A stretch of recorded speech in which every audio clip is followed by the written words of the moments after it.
Hey, good morning, everybody. Good morning, and welcome. How's everyone doing today? Got William and Ron, Tooth Plumber, Muser, D, Adriana, Jen, Steve, Diego, Pete, nice to see you, Jeffrey, Paul, Jonathan. Got all the cool kids hanging out in one spot. How cool is that? Erla, nice to see ya. How's everyone doing today? You ready? Hey, JJ Watts, welcome to the room. Loved you when you played for the Texans. Was sad when you left. Gotta tell you. Hey, Miss Adriana. Nice to see you. Guys, welcome to the Education Room. As usual, great conversation this morning. Hey, Raj. Good to see you. Um, let's do what we do. What do you say? Every morning, guys, everything is routines. Everything is patterns. Everything is, gosh, as mundane as it sounds when you talk about it, everything is the same thing every day. Having advantages, capitalizing on advantages, doing the same thing so that there's no mistake about whether or not we're in a good position to be doing what we're doing. And the first advantage that I give myself every morning, guys, and this is a great one. If you're brand new, new to trading, this is a must-have, guys. Every morning you check in news, and the goal isn't that we will trade news or that we will say, "Oh my gosh, the Fed Chair Powell speaks. If he says this, well then I'll go this way, or if he says that, then I'll go that way." Guys, it's not like trading places. We're not waiting on the frozen orange juice crop reports to decide which way to go. But there are people that do. There's a lot of people that wait for news releases, um, and then they make a reaction. And these people have more money than us. So we could be in the perfect trade. Every advantage, news releases, and somebody with a big pocketbook makes it go the other way. And it's not uncommon to get slipped out for bigger losses if you find yourself on the wrong side. So at 9:30 a.m. we have high impact. Fed Chair Powell speaks. I'm not sure what he's talking about. It doesn't even say. The policy panel, who knows? Who cares, right? Just know that at 9:28, put a note on a piece of paper, have Siri set up a reminder for you. You don't want to be in the market if that's a part of your plan. The same is true at 10 a.m. We have Jolt's job openings. So every day I'm looking for medium impact and I'm looking for high impact. It only takes a second and then I'm done. I write my notes and then I go off. Everything that I talk about comes from the education page. Go to great links in this room. Can you guys give me a Y if you can hear me? I want to make sure it's not just... Okay. Paul can hear me.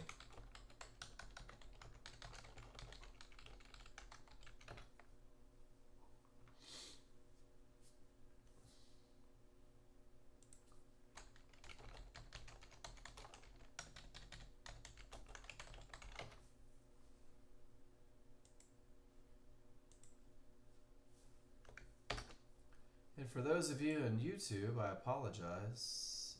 Sometimes Discord creates little audio problems.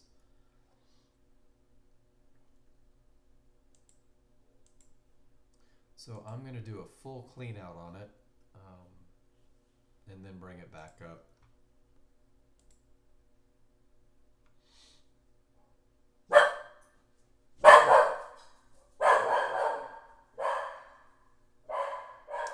And for YouTube, that's Ellie. Ellie is a keeper of the peace, a protector of all things. My little dog that thinks she's a big dog.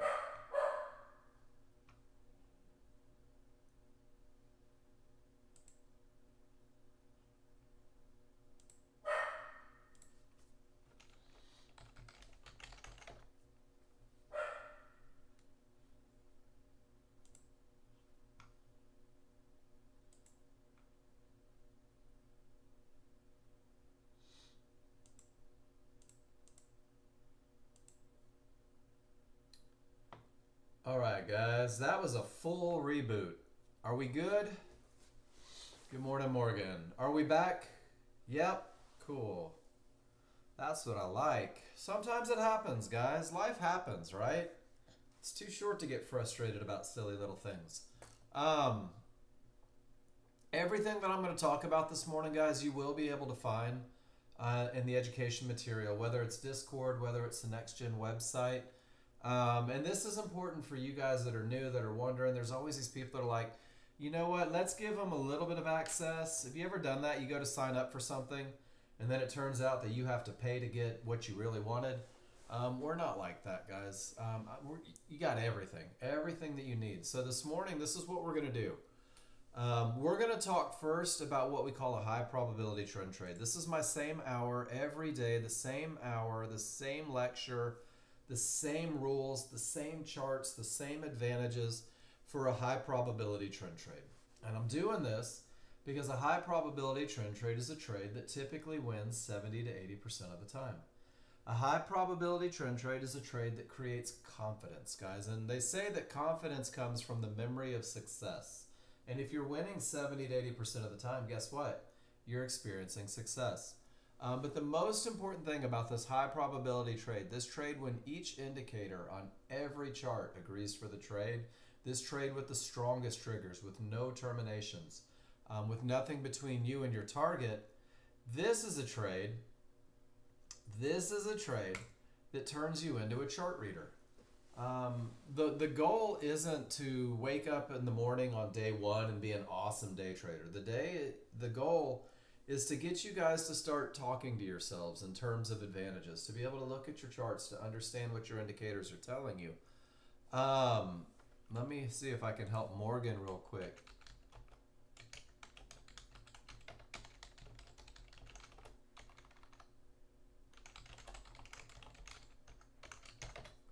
Let me double check. I don't think it is, but it might be. Let me go to my mixer, Rob, and see.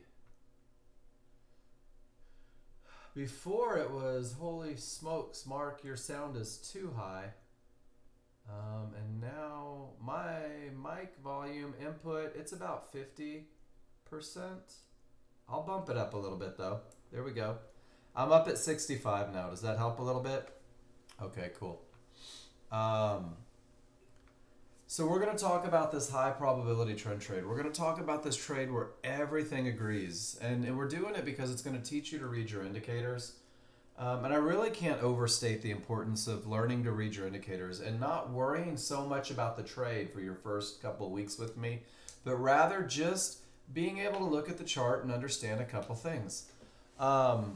But once you're good at it, you're going to be able to recognize where the market is likely to continue. And this becomes your entry for the high probability trend trade. You're going to understand where the market is likely to go, and this is going to let you set up your targets.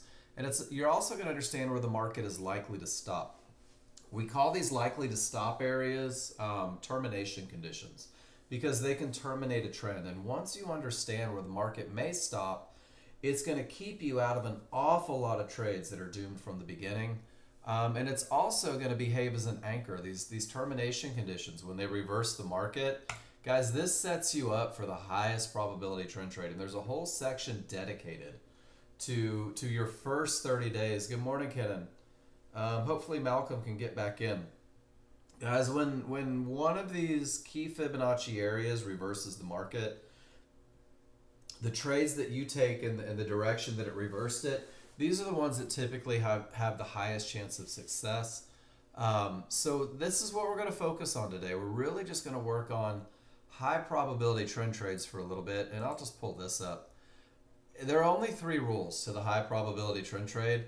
My goal every day is simplicity. My goal every day is to make life as easy on you as possible. And for whatever reason, you're going to do your best to complicate it. And it's just human nature, and that's okay. There was a really funny interview with Elon Musk. And he was laughing about how engineers always try to optimize things that should have never existed in the first place. And day traders tend to do that. I'm going to give you 3 rules. Each rule creates an advantage. This is a trade right here that typically wins 70 to 80% of the time. This is a trade that once you learn this, you could literally have a trading plan that produces a statistical advantage, that gives you the opportunity to win more than you lose, and you could build a trading career on this plan. But for whatever reason, people just can't stand the waiting. Even Tom Petty said that the waiting's the hardest part, guys. So we're going to focus on this trade initially. Let this be your foundation. Let it be your stepping stone. You will be able to identify momentum by the end of today, probably in the first hour. You're going to understand a clear path in the first couple days, and then your first entry, taking these two advantages from rule numbers 1 and 2, is going to be finding that entry area, that point where the market is most likely to continue. Give yourself 20 days to learn how to nail these entries, because if you do that, you're going to be a chart reader. And once you're a chart reader, guys, you're going to find 1,000 opportunities to get into the market. And you'll always say to yourself, I have this advantage. This advantage is present, or this advantage is not. Hold on, Morgan. Mute it. Bottom left. Make sure you're not.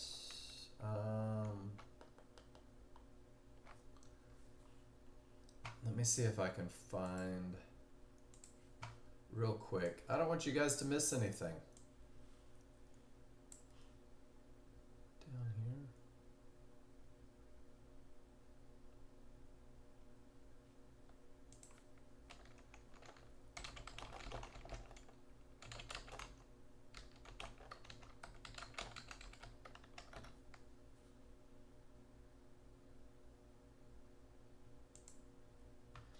Guys, if you ever can't hear, let me know. I'll always talk to the room and we'll see what we can do.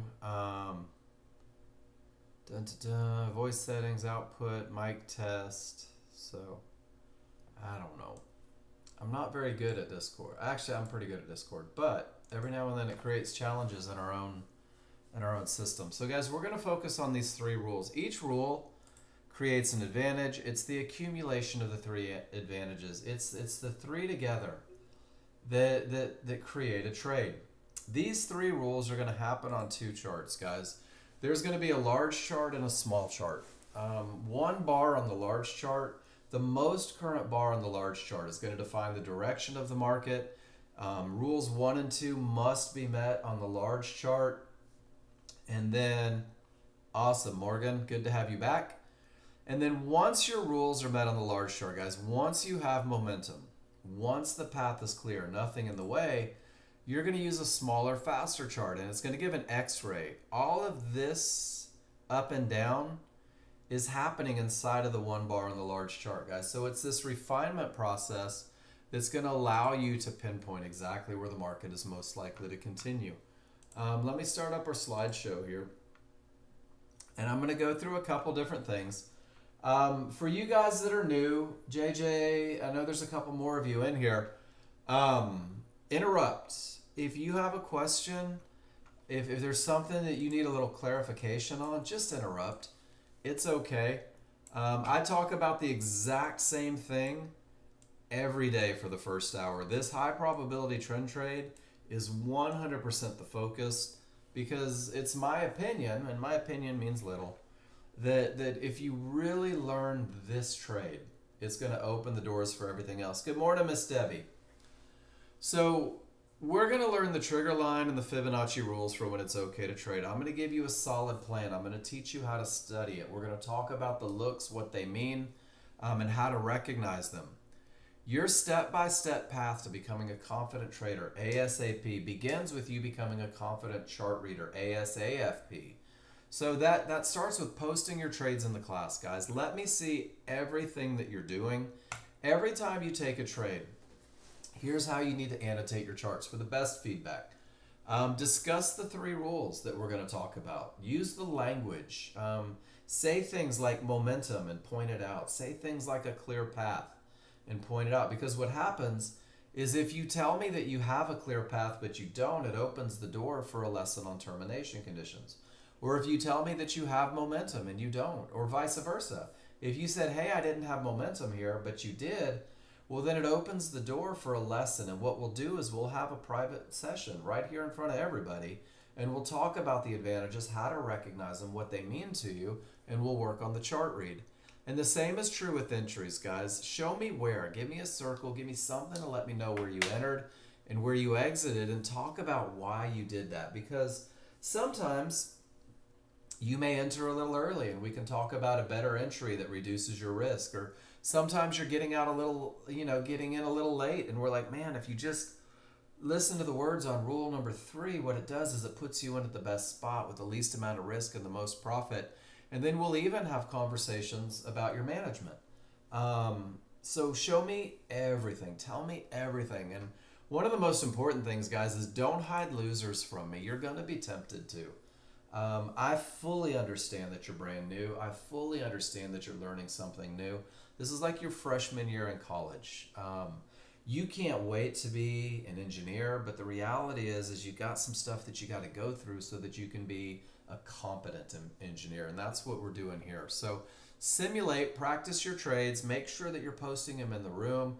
We want you practicing the correct rules, because the correct rules, guys, your rules are based on patterns that are repeatable. Your rules are based on statistical advantages. Your rules should be proven by you, not just me, to win more than they lose. So when you start following the rules, you begin to not worry about the outcome, because you know that your trading plan isn't based on one trade. Your trading plan is, if I take 100 pictures of my rules being met, does it win more than it loses? And if it does, well, then I'm going to take that trade every time it sets up, because in the long run, I'm going to have success. What happens is people start getting testicular fortitude on their simulators, right? Ovarian excellence, I don't know, whatever you want to call it, but they'll begin jumping in and jumping out and just trying to make that fake P&L, that monopoly money, go up. And guys, you're creating muscle memory. Everything that you do on simulator is going to show up in your live trading. So focus on following your rules. Create that long-term success. I'm going to simplify. I try hard to simplify every day. My goal every day is to make this as easy as possible, to give you the fewest amount of working parts. So we're going to talk about a high probability trend trade. I'm going to give you how to study it, what it looks like. We're going to discuss the rules, and I'm even going to drop a very solid plan in your hand so that you have something to take it with. I'm also going to give you what's called a medium probability trade that's going to rely on your ability to read charts a little bit. So it will be your second trade, but you've got to know what it is you're going to commit to. What's it going to look like? And the easiest way to do that is to take pictures all day long, to annotate pictures all day long. Not just of trades, but of rules being met, of rules not being met, of questions that you have to post in the room. And that goes back to how to get to where you want to be, guys. Post your trades in the room, right? Every time you pull the trigger, let's see it.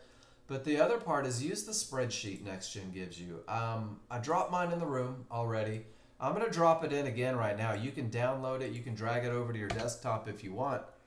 But this spreadsheet, guys, it's been in use for years with Nexgen. I've modified it a little bit. I'm giving you access to mine.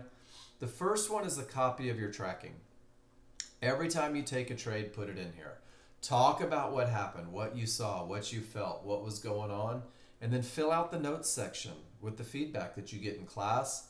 Because what you're going to do is you're going to come back and you're going to study this every day. You're going to go back and you're going to ask yourself what worked and what didn't work.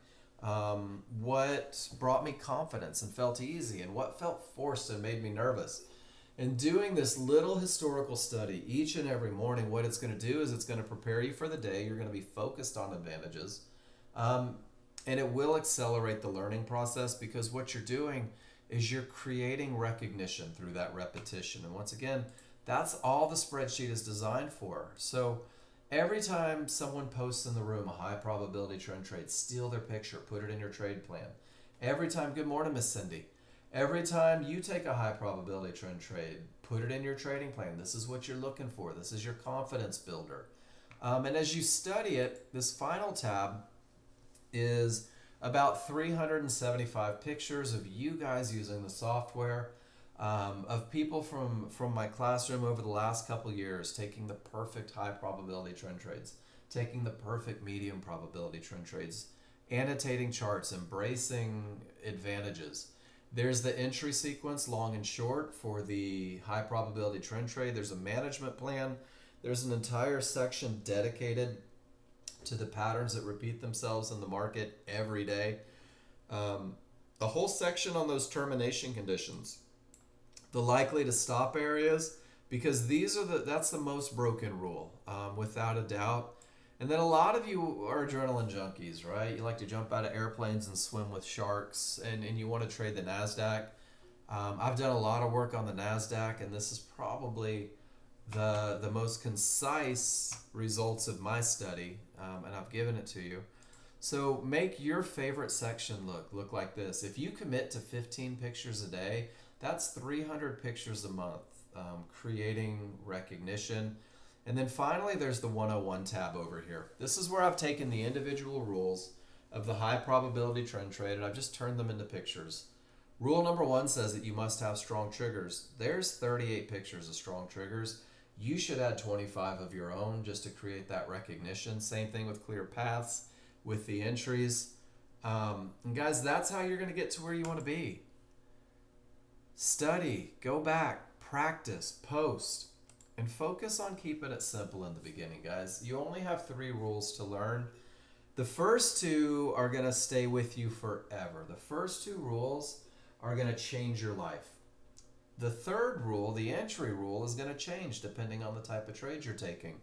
But what you'll find is almost any trade that you can take with this software, once you can define momentum and a clear path, you'll get creative on your entry areas. You'll create a plan that suits your needs. So rule number 1 says the large chart must have strong trigger lines. Reminder, we're doing this on 2 charts, guys. Big chart, little chart. The large chart is a broad stroke of a brush. We're using the most current bar on the large chart. We're defining the direction of the market. We're defining the momentum of the market through rule number 1.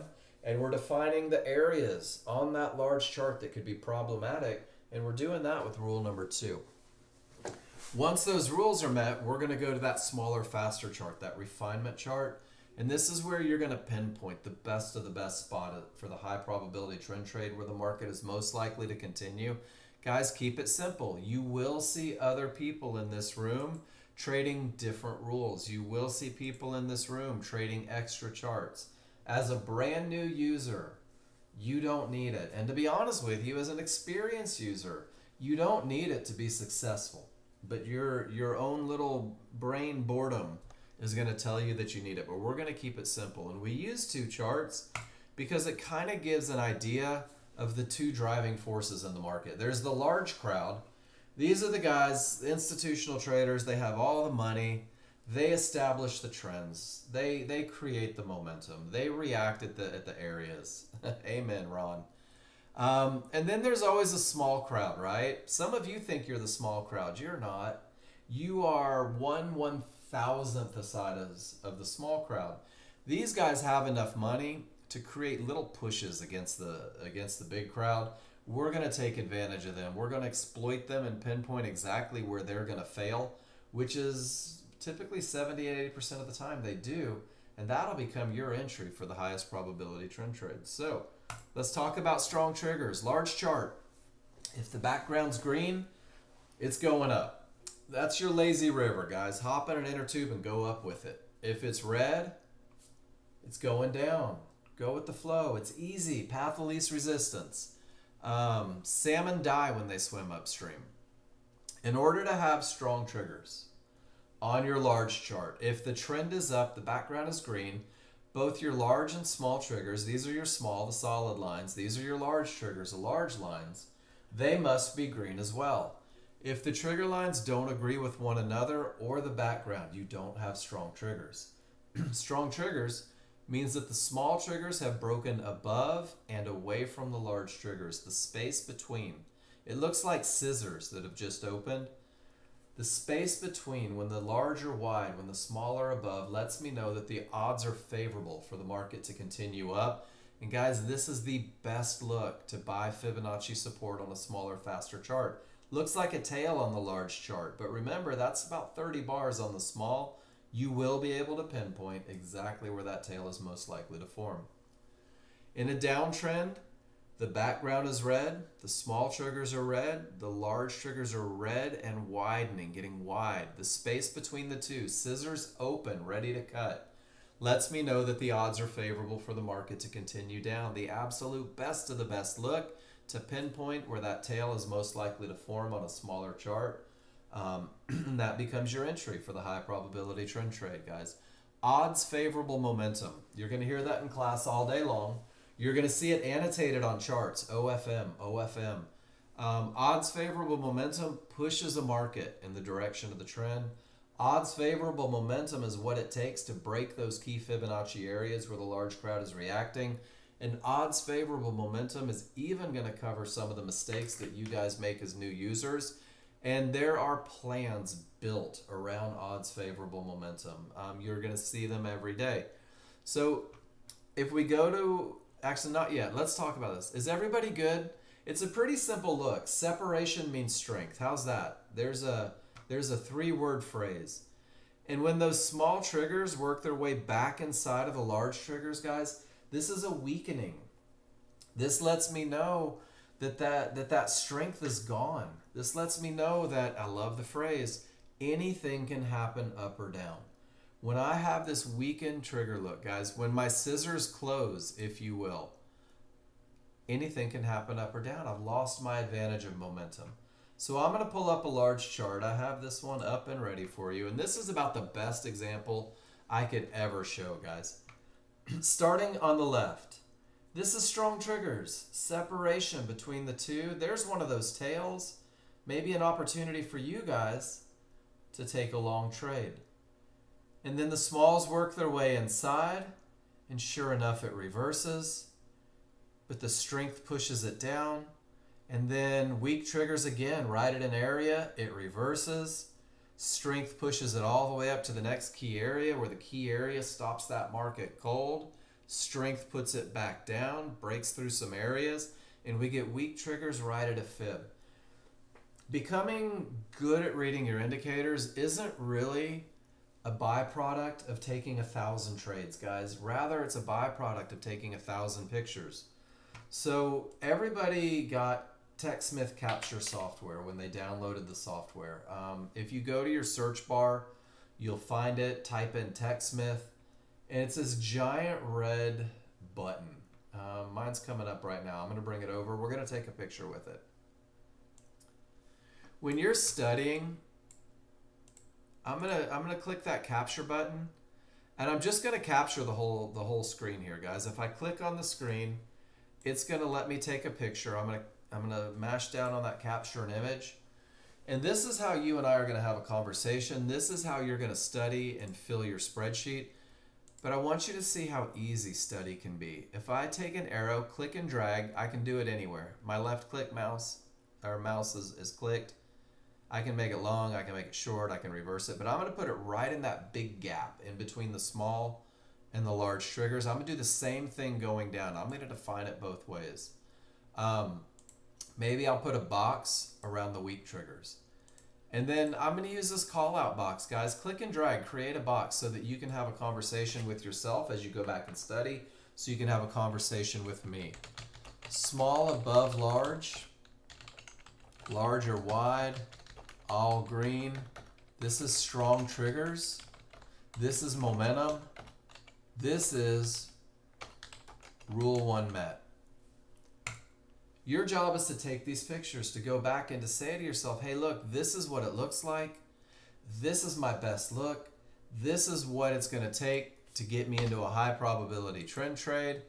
And then the cool thing is once you can define strength, you're going to be able to define weakness, and you're going to do the exact same thing. Smalls inside of large, weak triggers, rule 2 not met, no momentum. And once you can define the strength and once you can define the weakness, you're never going to get caught out going, hey, I've got super strong triggers right here. You're going to say, no, wait a minute. I've taken this picture. I know this picture. This is what weakness looks like, right? This is what strength looks like. And you're going to learn to embrace. And then all you're going to do is you're going to upload. And once you upload, it's going to take that picture and it's going to put it onto your clipboard. And there's two things that need to happen. Copy that link and paste the link right into the room. Get a second set of eyes from me. Say, hey, Mark, I'm just working on my spreadsheet right now. I'm filling out strong and weak triggers. I want to make sure that I had this right. Once you drop it in the room, there's your private session. And then you're going to come over to your 101 section, and we'll put this one in weakness because we need more. And I'm going to drop it in, and now I'm going to add a picture. So if I go through and I look at 25 pictures of weak triggers, I'm never going to miss out on weak triggers, guys. And that's how you're going to study, and that's how you're going to become a chart reader. Let's go to the most current bar. What do you guys think? Small triggers below the large triggers? Large triggers are wide, scissors are open. Do I have rule number 1 met on my large chart? Do I have the advantage of momentum? Do I have a market that's likely to continue in the direction of the trend? Absolutely I do. The most current bar is giving me that information. So guys, that's how easy it is to recognize momentum in the moment. The most current bar is going to let you know. Strength is the best of the best time to find that high probability trend trade. When one line works its way inside of the triggers, you can visually see that the momentum is slowing. You're going to have to incorporate your chart reading and make sure all your charts agree if you're going to break outside of that high probability trend trade. With those anything can happen triggers, you will be such a great chart reader that you may find opportunities. But guys, when these weak triggers hit fibs, when these weak triggers reach key areas, man, that's a termination condition. This is an area that's likely to stop the market. And that's my segue into rule number 2, guys. Termination conditions. Rule number 2, you can't have them. Termination false. I don't like the way that reads, but that's okay. What does that mean? When there are no termination conditions present, I'm going to have room to my profit targets. And if I have room to my profit targets, I'm going to call it a clear path, guys. Termination conditions, all they are is lines on a big chart. You don't have to know what creates the lines. You don't have to know anything other than lines on the large chart can create problems. So a termination condition is going to be one of those Fibonacci-based indicators. One of those lines, support, resistance, one-to-ones, divergence highs and lows, and they may reverse the market. May is a different color. It's underlined because all we're doing is trading patterns. There are no absolutes in trading, but we're going to use a comparison of the area and the T3 trigger lines, strength and location, guys. And we're going to be able to use those trigger lines at these lines on the large chart. Let me put this one in the room for you. This is a great roadmap for new users. And your trigger lines are going to let you know if these areas are likely to stop the market. These trigger lines are going to let you know if they have the potential to break. And these trigger lines are going to let you know if the areas are broken, if the path is clear. And you're going to be able to do this. Damos, did you go short into a termination condition? Maybe not. You're going to be able to do this with a simple comparison, guys. And there's a 2-part process to recognizing termination conditions. The first part is price must reach the area. These areas are where decisions are made. These areas are where the people, the large crowd, are deciding to enter, to exit, to fight one another. So price reaches the area and it sets off that decision-making process. And then once price reaches the area, all you have to do, and it really is this simple, don't overthink it. Where are my trigger lines? Where are my trigger lines? If I reach Fibonacci support like I did in this picture on the left, and my trigger lines remain above Fibonacci support, it's a termination condition. Guys, every line on a large chart is going to be a termination condition, even if it's for a fraction of a second. Price reaches the area. Where are my triggers? My triggers remain above. Oh my gosh, no more short trades. It may reverse the market. It may create an untradeable bounce. There may be a fight there for the next day. You have to accept that you don't know. You will never know what the market's going to do, but this is a pattern that keeps you from trading into these areas. A clear path means that both the small triggers and the large triggers, both lines of both, have made it through the area in question. That area of support is now broken. The path is now clear. It's behaving as resistance. I'm looking for my rules to be met. So, ladies and gentlemen, you have two options in your first 30 days. You're either trading into a termination condition, which is a violation of rule number 2, or you have a clear path, and with that odds favorable momentum, we're going to look for a trade. It really can be that easy in the beginning. So let's go back once again, and I want you to see something.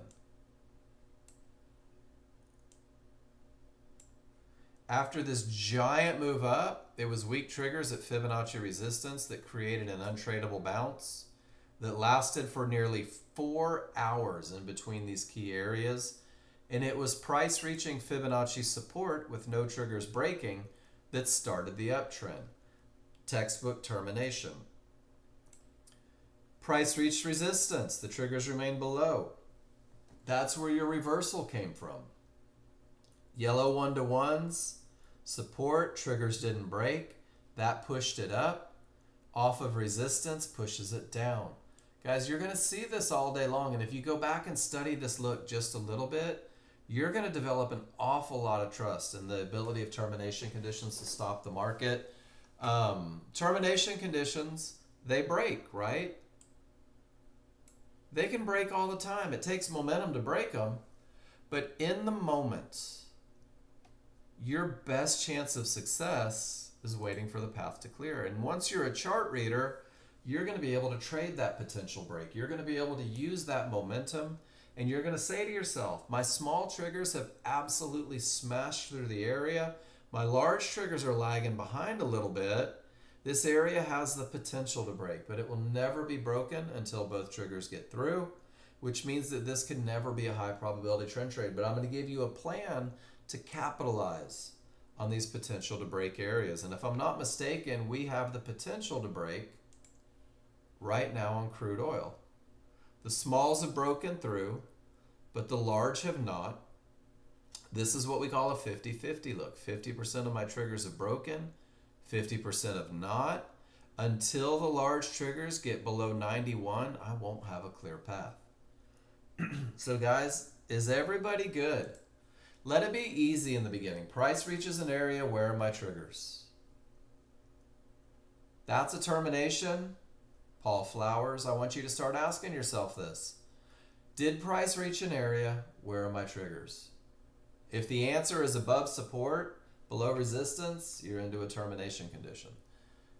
Once they break, all bets are off. Let's look for rules to be met. And guys, this is my 90% picture, and I share this every day. That's okay. You're building habits, Paul Flowers. You're building habits right now. And guys, I don't know if you guys have the same damage that I do, but I firmly believe that if I learn something on Tuesday, I should master it by Wednesday. That's my personality, and I find that that's the same personality of a lot of traders. So I want you guys to give yourself a little bit of grace. It's okay to be new. And that's why I keep it so simple in the beginning. Let's not make it too difficult, right? So let me show you this. 90% of your day is spent reading indicators. So when price reaches Fibonacci support and the triggers remain above, this case it's 1-to-1s, absolutely no short trades for the new user. You don't have the reps to understand when it's okay to break your rules. And look what happens for the next 45 minutes. Price pushes to resistance, triggers remain below, I can't go long. Trigger line colors don't match. I don't have momentum. I'm still below resistance. I only have the potential to break. And guys, this is directly into a mid-band with the large triggers a full bar away. That's what makes a mid-band a termination condition. And guys, I have all of this nothing to do. This is my 90%, and this lasted nearly an hour. But eventually, I get my momentum. Eventually, my path is clear. Eventually, I pinpoint where that tail is most likely to form, and this becomes my 10%. And I can tell you guys right now, from having trained, I would say thousands at this point, to read indicators, being successful as a trader is not so much about what you make. It's about what you don't lose by taking trades without your rules met. Does that make sense? Being a successful day trader, guys, in my experience, is when your rules aren't met in that 90%, it's not uncommon to see people give away $1,000, $1,500, $500, $750, whatever. And if this trade is only worth $450 or $451, well, then you're still negative $449. And once you train yourself, my rules aren't met, I won't take a trade. My rules aren't met, I'm not going to pull the trigger. My rules aren't met, I don't have the advantage. What happens is you get to keep the money that you make in the correct trades, the ones with the statistical advantage. And rule number 2 is the most broken rule. Rule number 2 is the rule that pulls more money out of your pockets. So is everybody good? Once again, lines on a large chart are where problems happen. Hey, look, it broke.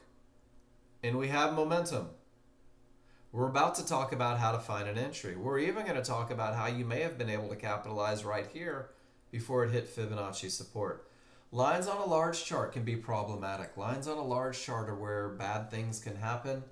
Lines on a large chart that reverse the market set you up for the best of the best things.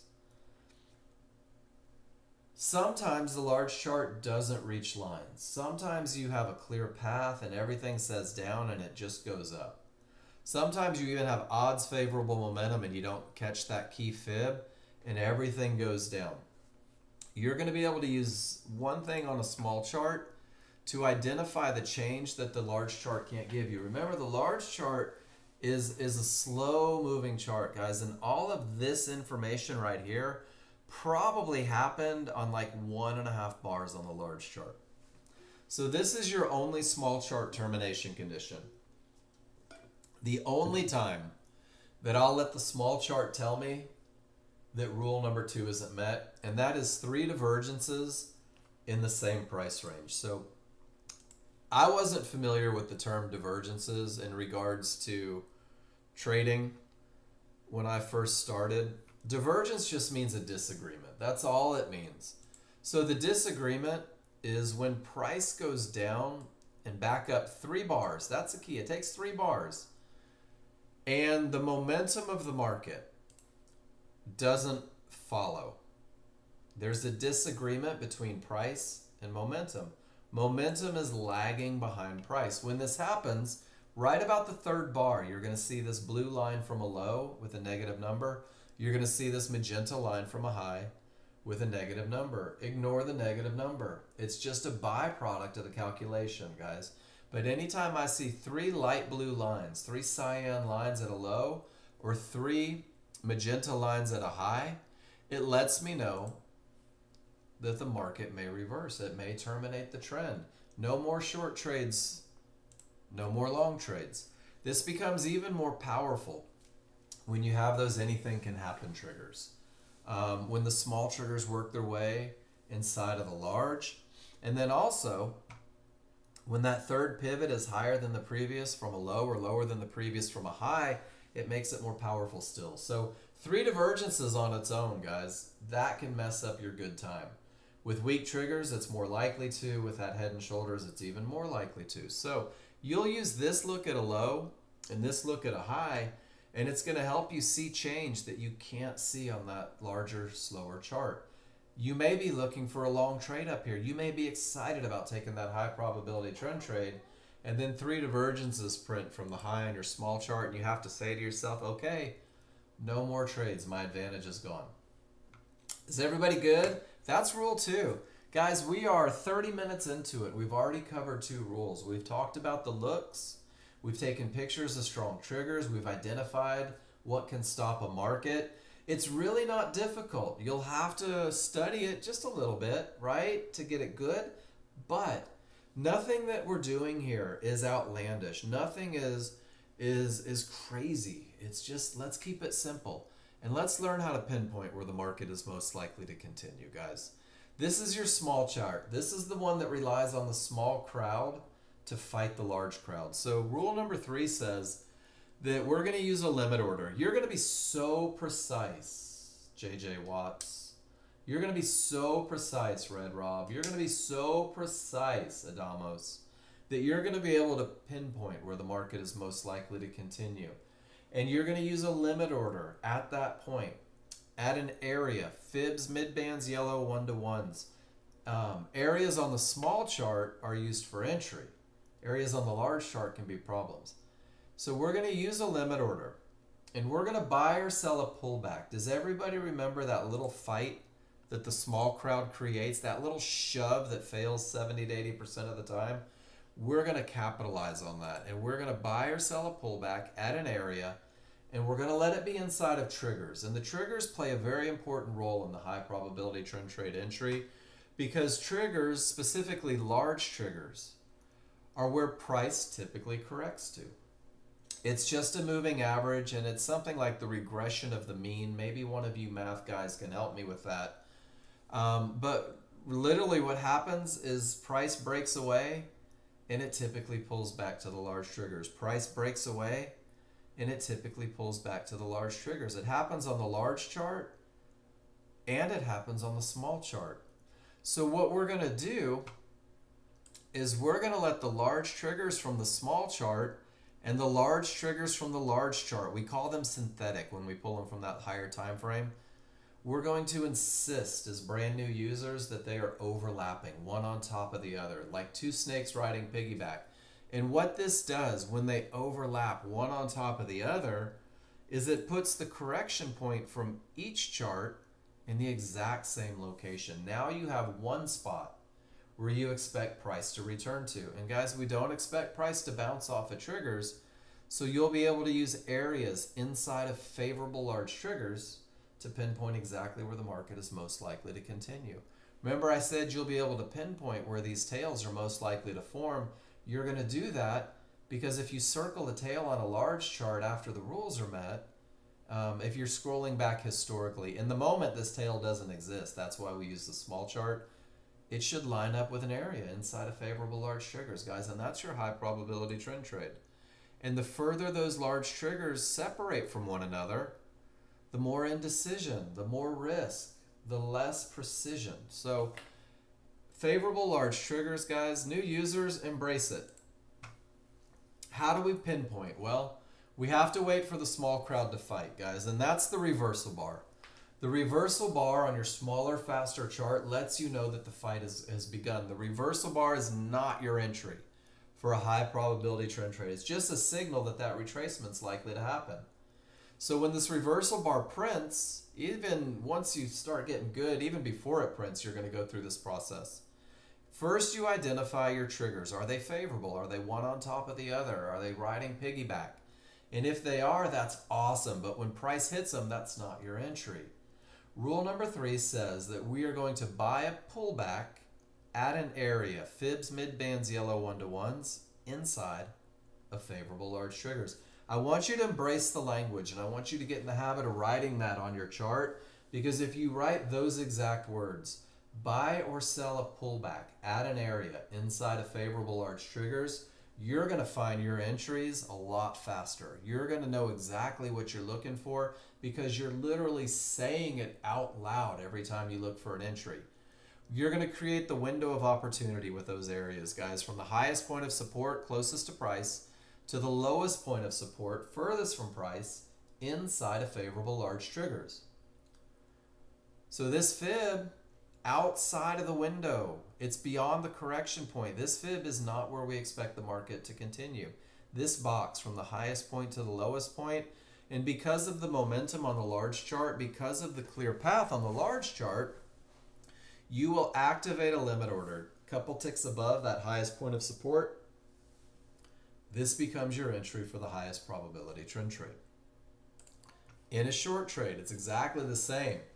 If you've never traded futures, guess what? You can make money coming and going, up and down. It's kind of nice. Reversal bar signals the beginning of the fight, not your entry. You're going to locate your triggers, large and synthetic. If it hits the triggers, not your entry. You're going to identify the areas inside of favorable large triggers. In this case, guys, it's one of those magical scenarios where there's only one line, just a mid-band. This mid-band represents the point where the market is most likely to continue. Your limit order goes 2 ticks below it, and you are going to hope and pray that that small crowd makes it. And if they do, you're in the short. These 1-to-1s are beyond the correction point. These fibs are beyond the correction point. These don't work their way into the equation, guys. If the market comes all the way up here, you're going to exit. You're not going to stay in that trade, because once you understand where the market is likely to continue, you fully understand where the market shouldn't go. The market should not go 4 or 5 ticks beyond that correction point if this is going to be one of those successful trades. There will be times when it does, and that's okay. We're not going to stay in it because our advantage is gone. Your first stop is going to be 4 or 5 ticks beyond those triggers, beyond that correction point, guys, right where the market should not go. And this becomes your management plan, the first step in your management plan. But here's the great thing, is that with the advantage of momentum, with the clear path, with the perfect entry, more often than not, the small crowd is going to fail, and you're going to get confirmation of your trade. You're going to get a reversal bar in the direction of your trade. At this point, you're going to reduce risk a couple ticks above it, a couple ticks below it, and it's not uncommon to see you guys snipe these beautiful entries. Perfect entry for a high probability trend trade long, only to have it fail, but because it gave you a reversal bar first, you're out 40 or 50 bucks a contract rather than 200 to 300, hoping that the market does something that your indicators are telling you that it's not likely to do. And guys, that's your high probability trend trade. That's the best of the best. That is the first step in becoming a chart reader. And if I go back, and I'm just going to do this one, guys. This is smalls below the large, larger wide, everything's down. And that bar did not reach Fibonacci support yet. Let's see what that circle looked like on a smaller, faster chart.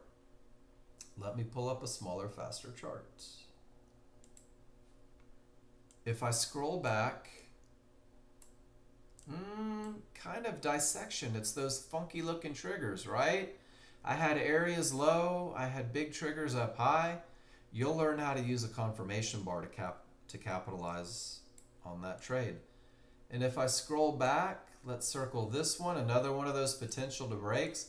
Guys, more trades than not are going to be medium probability once you learn how to read your charts. Medium probability is going to be the majority of most of your trades. And once again, it's a little bit beyond that correction point, but eventually it gets back in and maybe gives you an opportunity. So you're just going to go back and you're going to study these looks. That's one of those crazy strong trending markets. If I circle a tail, this was yesterday at 11 a.m. Scroll back. I remember that one. Right to the mid band, right at the base of those triggers. So guys, we're not trading tails. We're using areas inside of favorable large triggers to identify trails. But right now, the small triggers have worked their way inside of the large triggers. Do I have odds favorable momentum? What do you guys think? Do I have strong triggers right now? I'm inclined to say no. The smalls have returned inside. Price reached an area, the triggers are above. Do I have a clear path? Once again, it's a no. Which means that as enticing as this mid-band inside of triggers is, my rules aren't met on the large chart. I'm obligated as somebody that's following rules initially to not take this trade. So how do I get to where I can recognize this like at a moment's notice, guys? It's that 101 tab in your spreadsheet. Oh, look at that, termination condition for the win. It's that 101 tab in your spreadsheet. Your job is to fill it up. Your job is to take 25 pictures of strong triggers, weak triggers, clear path, termination, 50-50, and getting those high probability trend trade entries. But the task isn't just to take pictures. You have to talk about why. The same way when we took that picture this morning and we talked about the separation of the triggers and we talked about the advantage and we talked about the rule that it went to. If you do this drill, and guys, I don't think anyone's done this drill to completion yet, and they're still trading in determination conditions. No one's done this drill to completion yet, and they're still missing strong triggers, weak triggers, taking wrong entries, and that's okay. You're going to get out of this what you put into it. But if you go through this and you annotate your charts with the whys, you're going to learn how to piece these together to create a trade. So this is your chart reading 101. You guys are my horses, and I just led you to water. It's up to you to drink if you feel so inclined. I'm also going to give you a high probability trend trade checklist. You can print this out. You can put this on your desktop. I've never had anybody in the history of this checklist do worse than 70% winners. Let that rattle around in your brain for a second. If nobody in the history of this checklist has done worse than 70%, why on earth would you not focus and master this trade first? Wouldn't it be amazing to have a trading plan that revolves around something that wins more than it loses as you become a chart reader? I feel like it would be. And if you need a cheat sheet while you're taking those pictures, while you're learning this high probability trend trade, here's the same checklist with pictures of what it means to have your rules met. Strong triggers, weak triggers, termination, only the potential to break, not a clear path. There's my clear path. And let's identify some entries, guys. When I told you I would give you everything that you need to be successful, I meant it. You're getting it right now. It's up to you to use it, but you're getting everything right now. And then finally, I'm going to give you the KISS plan, guys. The Keep It Simple Sunshine plan. The easiest of the easy. The clearest of the clear. The one that is a stepping stone in your learning journey. And it's designed to optimize your chances of success. I love that phrase. Optimize your chances of success. You have the highest chance of winning with this plan. This is why you get it first. And here's the cool part, is that through simulation, study, class feedback, and continuous practice, sounds like work, doesn't it? You'll be empowered to craft a plan tailored to your personal goals based on your experience reading the indicators. I firmly believe that anybody, if all they focus on is the high probability trend trade for 30 days, I firmly believe that 99.9% of the world, if that's all they focus on in the first 30 days, is learning how to identify strength and learning how to identify a clear path, and then focusing only on that entry, that anybody in this room can have a plan capable of winning more than it loses. And everything that you learn following this plan is going to open the door for more trades. If you start looking for more trades before you can do this one, you're going to spin your wheels. There was my ominous warning for everybody. Your simple plan for consistency is don't fight the large chart, guys. Don't fight large chart momentum. Don't fight large chart areas. Watch this. This is the I told you so. Don't fight large chart areas, right? Be okay with the idea that that's not your trade because you just got stopped out for a loser, guys. And look, 3 divergences in the same price range. So we're building trust in the first 30 days. We're building trust in momentum to carry the market. We're developing trust in the idea that 60% of the time these termination conditions work every time, and that takes away your statistical advantage. And all you're doing is defining your entry. This is my entry. Let it be your entry. Embrace these rules. These are your rules. And then once you enter, you got to do something with it, guys. Management. So the way that your entries were super mechanical, right?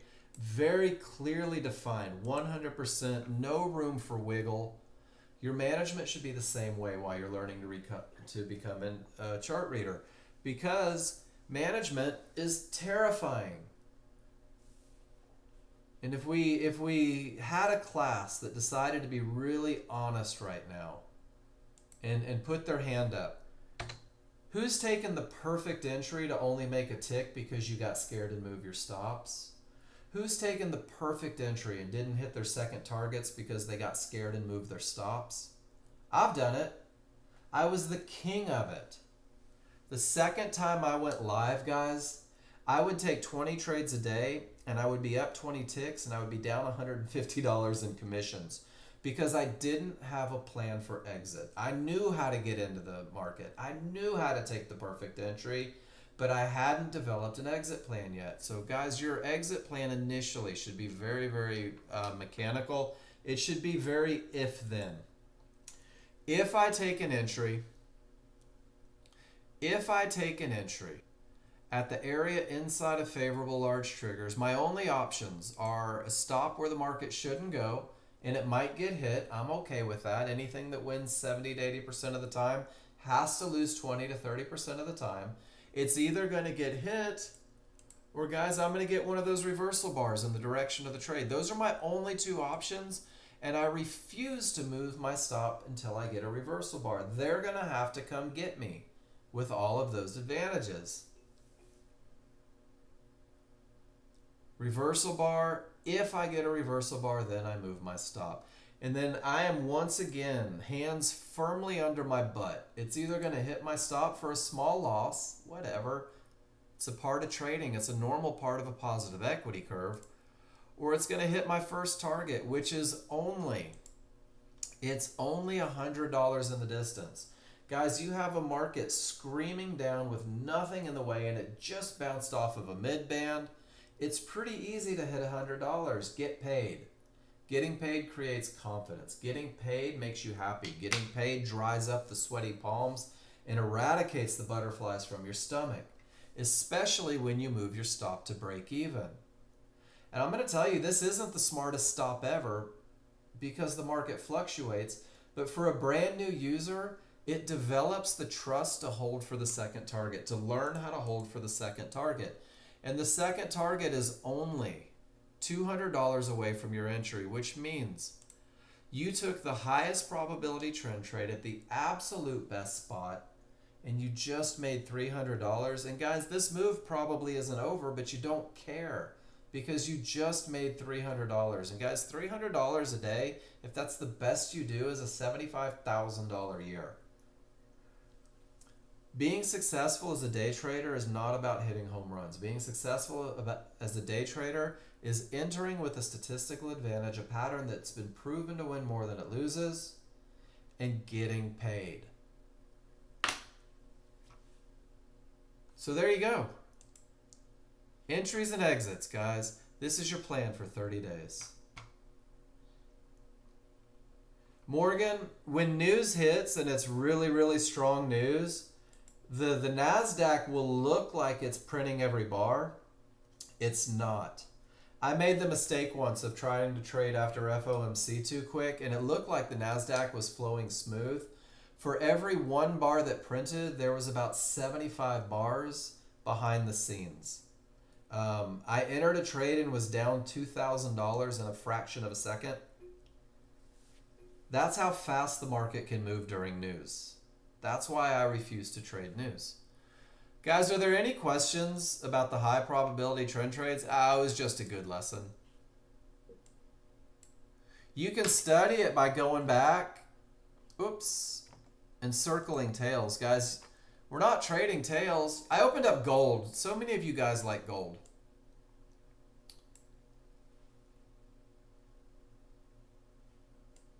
Let's scroll back. Let's see what happens. This looks like the perfect, right? Odds favorable, clear path. Gold is haunted. I agree. I don't trade gold, but a lot of people seem to like it because gold tends to overrun a little bit.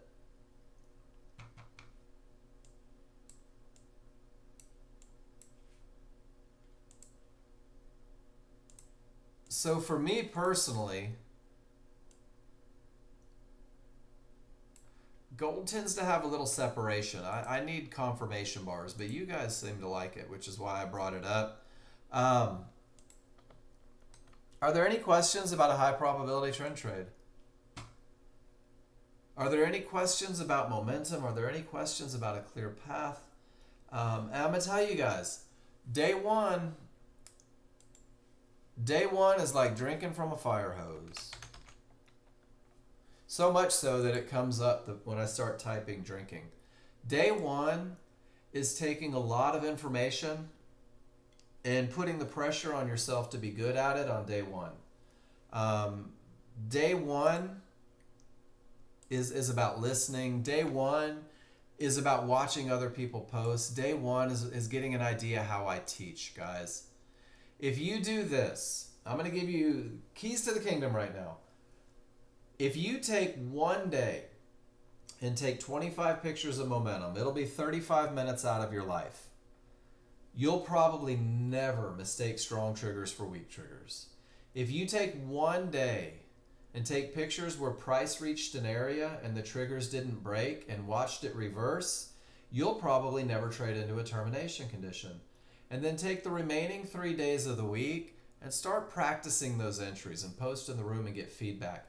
If you keep it simple, if you keep it focused on the very, very simple, the high probability, if you learn to talk to yourself in terms of 3 advantages every time you look at your chart, especially the first 2, guys, it's going to open doors. It's going to be the easiest path to success that you've ever had in your life.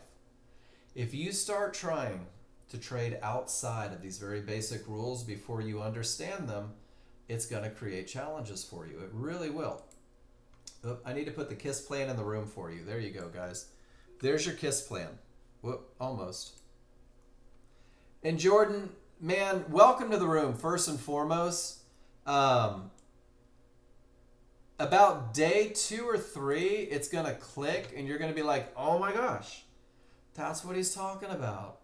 That's what he's talking about. Ali, I got you. 1 second. Guys, I just dropped the KISS plan in here for you. And I'm also going to give you the KISS plan for that potential to break, that 50-50. Where did it go? There we go. One more thing, and then we'll take a break. The KISS plan for the 50-50 trade. What is a 50-50 trade, guys? A 50-50 trade means that area's got the potential to break. The smalls have smashed through, but the large haven't made it. A 50-50 trade is void of a clear path because the large didn't break. So you're going to focus on the other concepts. So the 50-50, guys, this is, remember when I said that rule number 2 was the most broken rule? This is the most lost trade among new users. This is the most lost trade among new users because they don't take the time to learn the rules, because they hope that it's going to go in their favor, because really they're just bored. They're sitting there and they're waiting. So the 50-50, this is going to optimize your chances of success. Guys, I've lost 1,000 50-50 trades. I've studied 10,000 50-50 trades, and this is the best way to take it. And then through simulation, study, class feedback, and continuous practice, you're going to find your best way to take it. And this won't stick with you forever, but this is going to optimize your chances of success. So first and foremost, guys, I always tell people, how about one area not broken? If your small triggers smash through the area and your large triggers are sitting way in the distance above 5 areas, that's a lot of work on a maybe trade. So let it be one area initially. It needs to be from a strong top or bottom. That means that price reached an area. A strong top or bottom means that you had a termination condition. Let me go find one. This whole uptrend started from one. It means that you had a termination condition that none of the triggers broke through. And this remained a termination condition until my large triggers rolled. And once these large triggers roll off of a no triggers through termination condition, this is a strong bottom. No triggers through termination reverses the market. This is a strong bottom. No triggers through termination reverses the market. That's a strong top. So guys, you've got to understand termination conditions, and you've got to be able to look at your triggers and understand whether they're broken or not, because that is, in my opinion, the most important part of the 50-50 trade. You have to have odds favorable momentum on the 13-2 and the 5-1 because you already don't have a clear path. Why on earth would you give up momentum through having weak triggers? And this is it. This is the killer for all of you guys. It has to have no divergence on the small chart.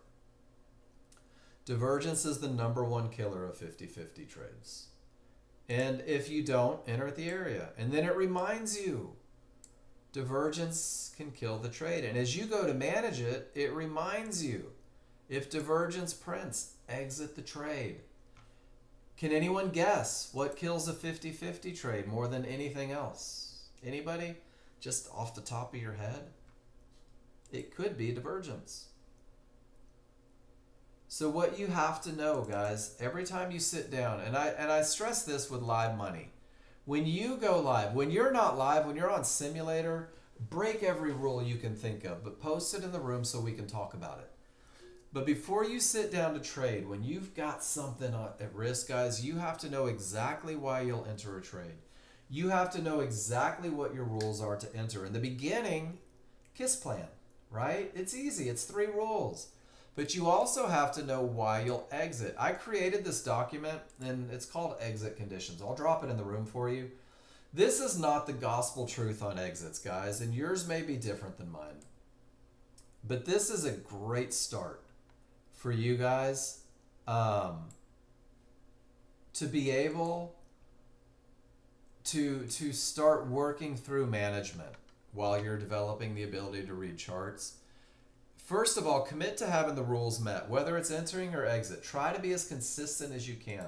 The more consistent you are on rules, guys, the easier your trading becomes. The more you create exceptions, the more you change them on the fly, the more you let your gut take over rather than that mechanical approach that's been proven to work. That's where emotions are going to take over, and that's where challenges happen. So we're just focusing on the process.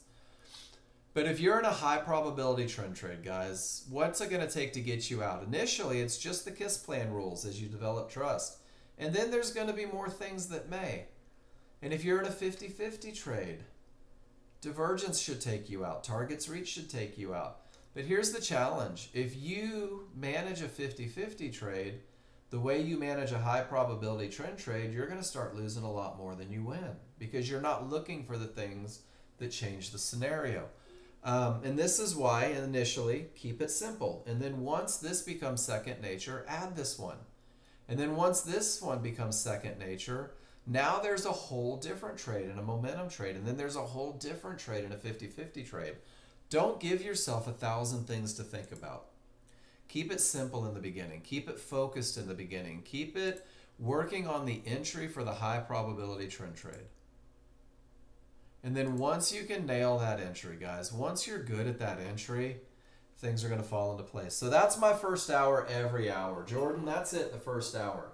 Every hour. Everybody that's ever been in this room, you've heard me say the exact same thing. Ollie, are you with me?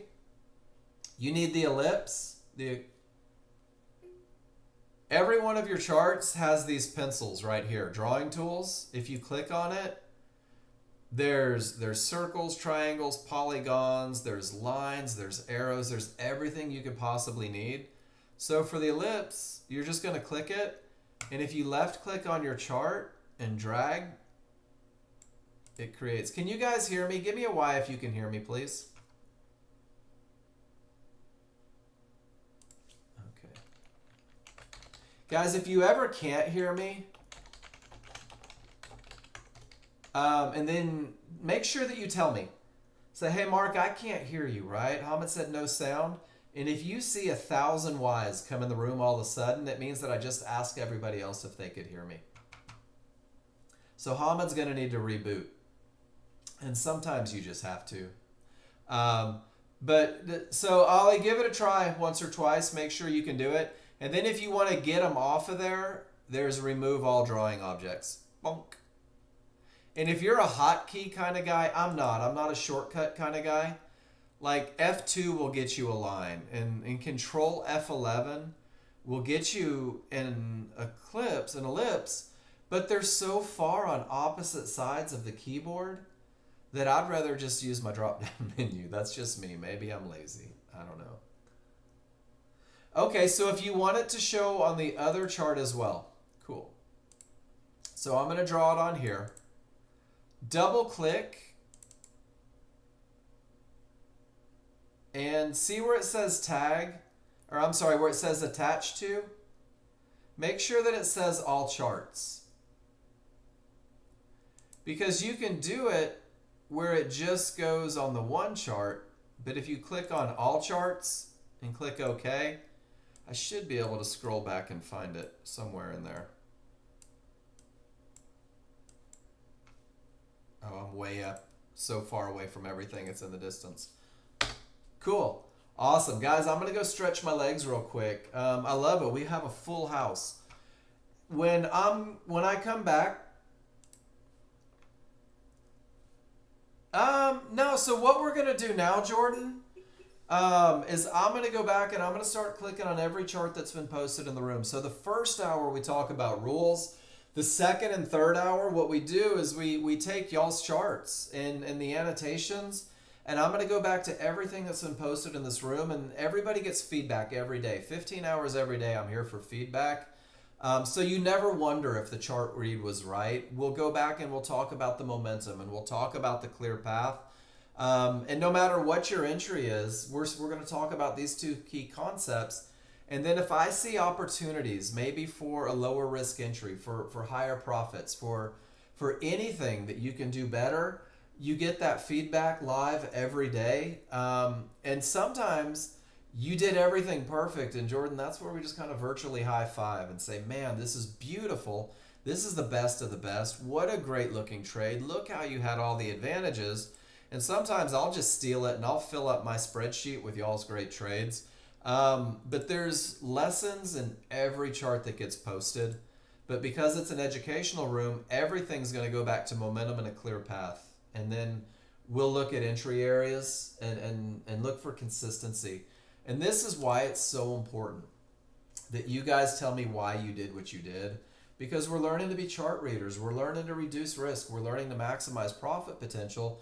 You have to show me what you're doing. Tell me what you're thinking, what you're reading. So if there's something that I can coach you on to get you a little closer to that end goal of consistency, I know exactly what your thought process was. And the cool thing is, and maybe a little scary, is that after about 10 trades in my room, I'm going to understand what your thing is. I'm going to understand if you have a tendency to trade in determination conditions.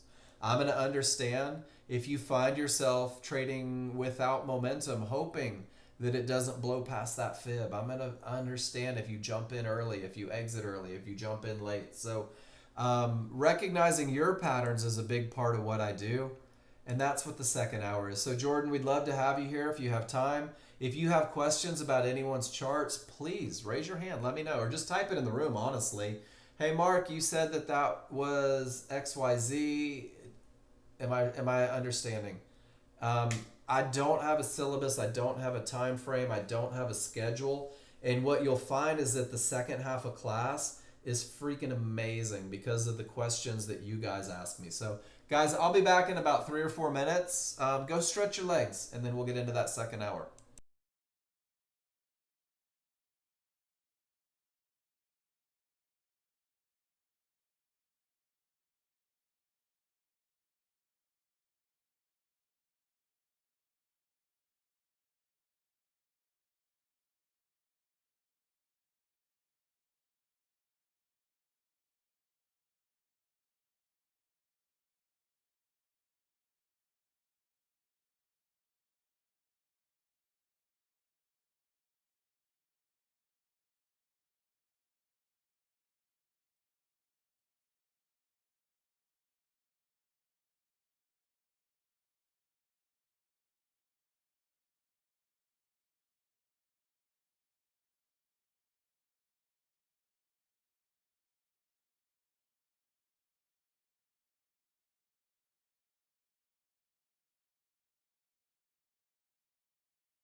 right, y'all. Did anyone use the phrase weak triggers, anything can happen? Do you guys say this when you're trading? Do you say strong triggers likely to continue, weak triggers, anything can happen? Price reach resistance, all the triggers are below, that's a termination condition. Start doing that, guys. Talk to yourself. Use those words. You'll be amazed at the way your brain shifts. Going from I hope there's a trade to I don't have odds favorable momentum. I don't have a clear path. I do have odds favorable. I do have a clear path. And it works out wonderful. So we've had an awful lot of pictures. Let's take a look. Adamos got us going. And this was yesterday. No, this was this morning, 5:39 a.m. Excuse me. I apologize. So guys, there's this thing called a strong trending market.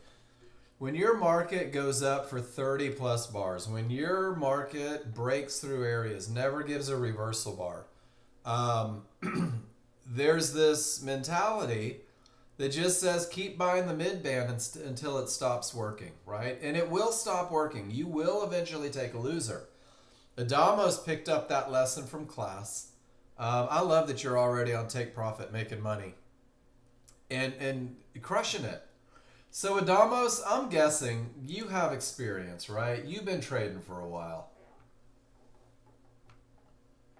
Because your recognition is outstanding. Your ability to jump in and get in the right spot is absolutely outstanding. And guys, odds favorable momentum and a clear path. He gets in at a mid band. It's a couple ticks below, and he gets paid. And getting paid is what it's all about. And one of the things that I tell people, you say ACH. Appreciate that, Adamos. And what I like to do, and I see this a lot, anything can happen, Paul. Anything can happen is ACH. Anything can happen. Guys, there's people, and I'm going to tell you right now, I'm one of the fortunate ones. My whole experience in the markets is with Nexgen. So I don't have any other habits. I don't have anything like that. But I love seeing this. When people that are already here and they say, we're not trying to change you, Adamos. We're trying to give you just that little push towards whatever you needed to get to where you needed to be. And Nexgen's good like that. It's pretty simple if you allow it to be. Adamos, you've been with me for a week and a half. What, 2 weeks tops? And everything you post is solid. It's an acronym. That's it. 1 week. Nice work, Adamos.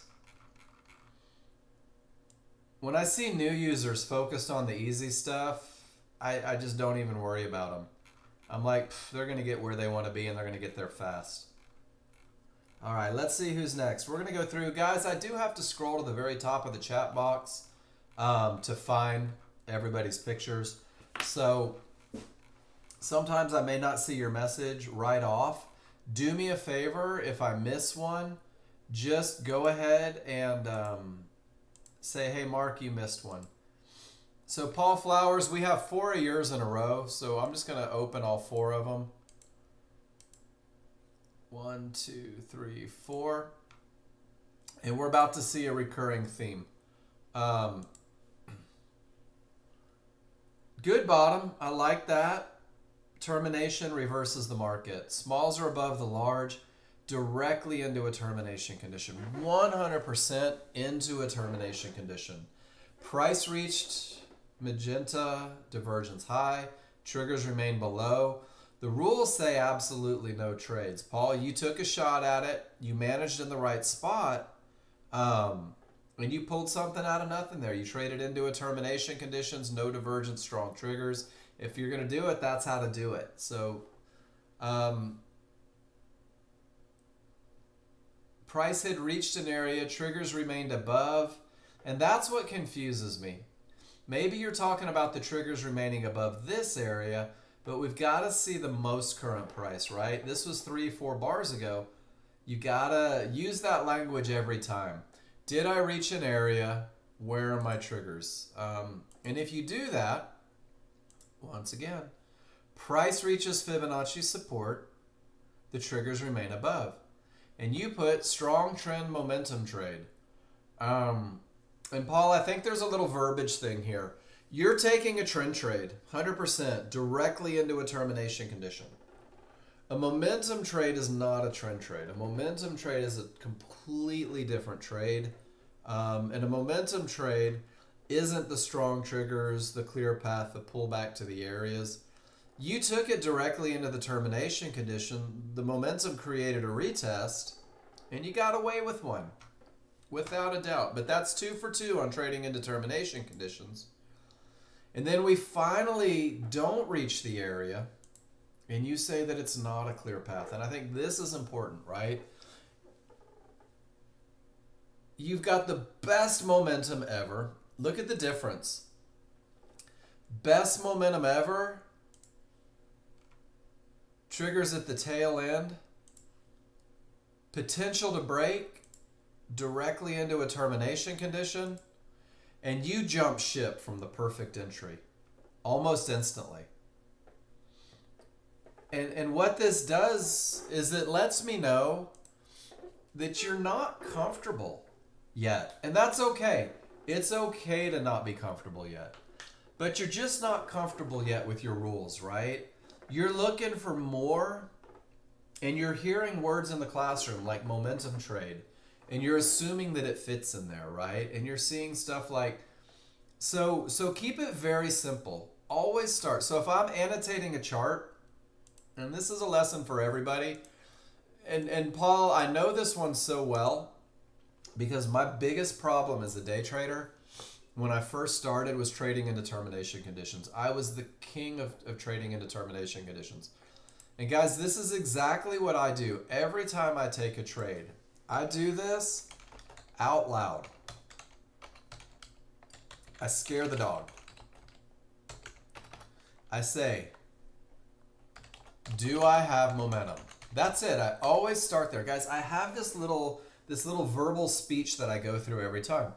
Do I have momentum? And then Paul, the answer is yes. A lot of you are going to go straight to, is it a term? Right? Is it a termination condition? And you're going to go to this, is it a termination condition? But there's a challenge, right? If I don't know the rules, I might be wrong.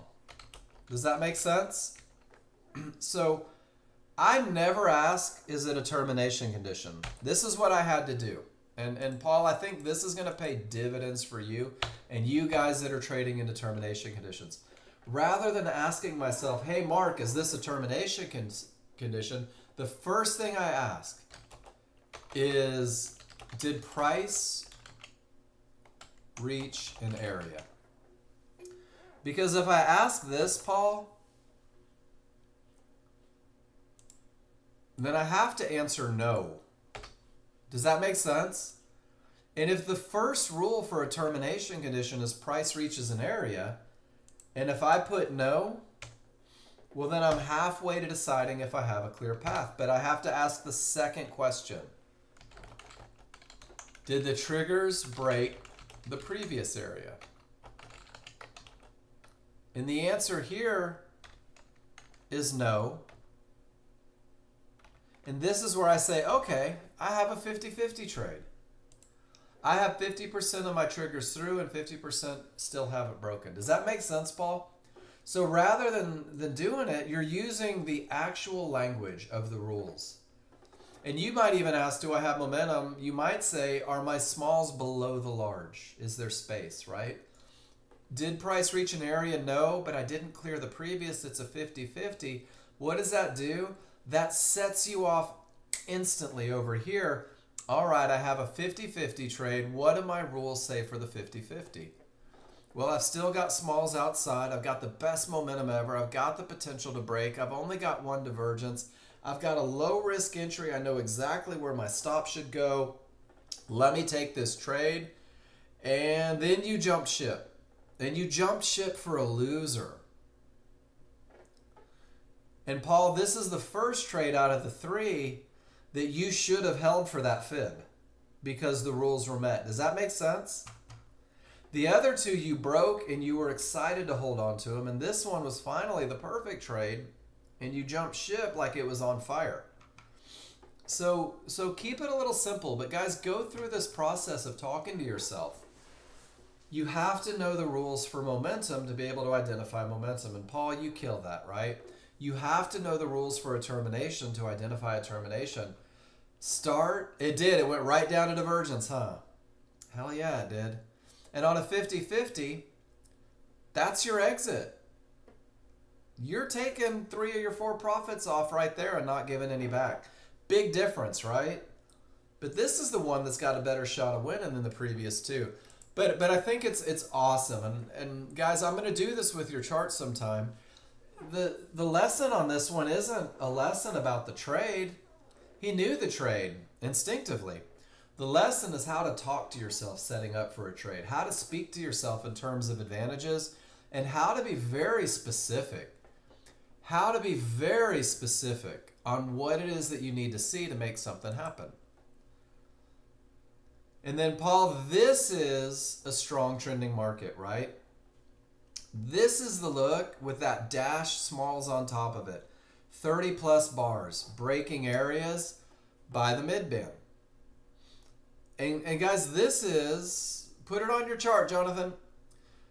This is not a high probability trend trade. This is taking advantage of a strong trending market. And you followed the rules perfect, but it's not a momentum trade, right, Paul? A momentum trade is a completely different trade. This is a trend trade. So when I have this look, I assume that rule number 1 is met. Does that make sense?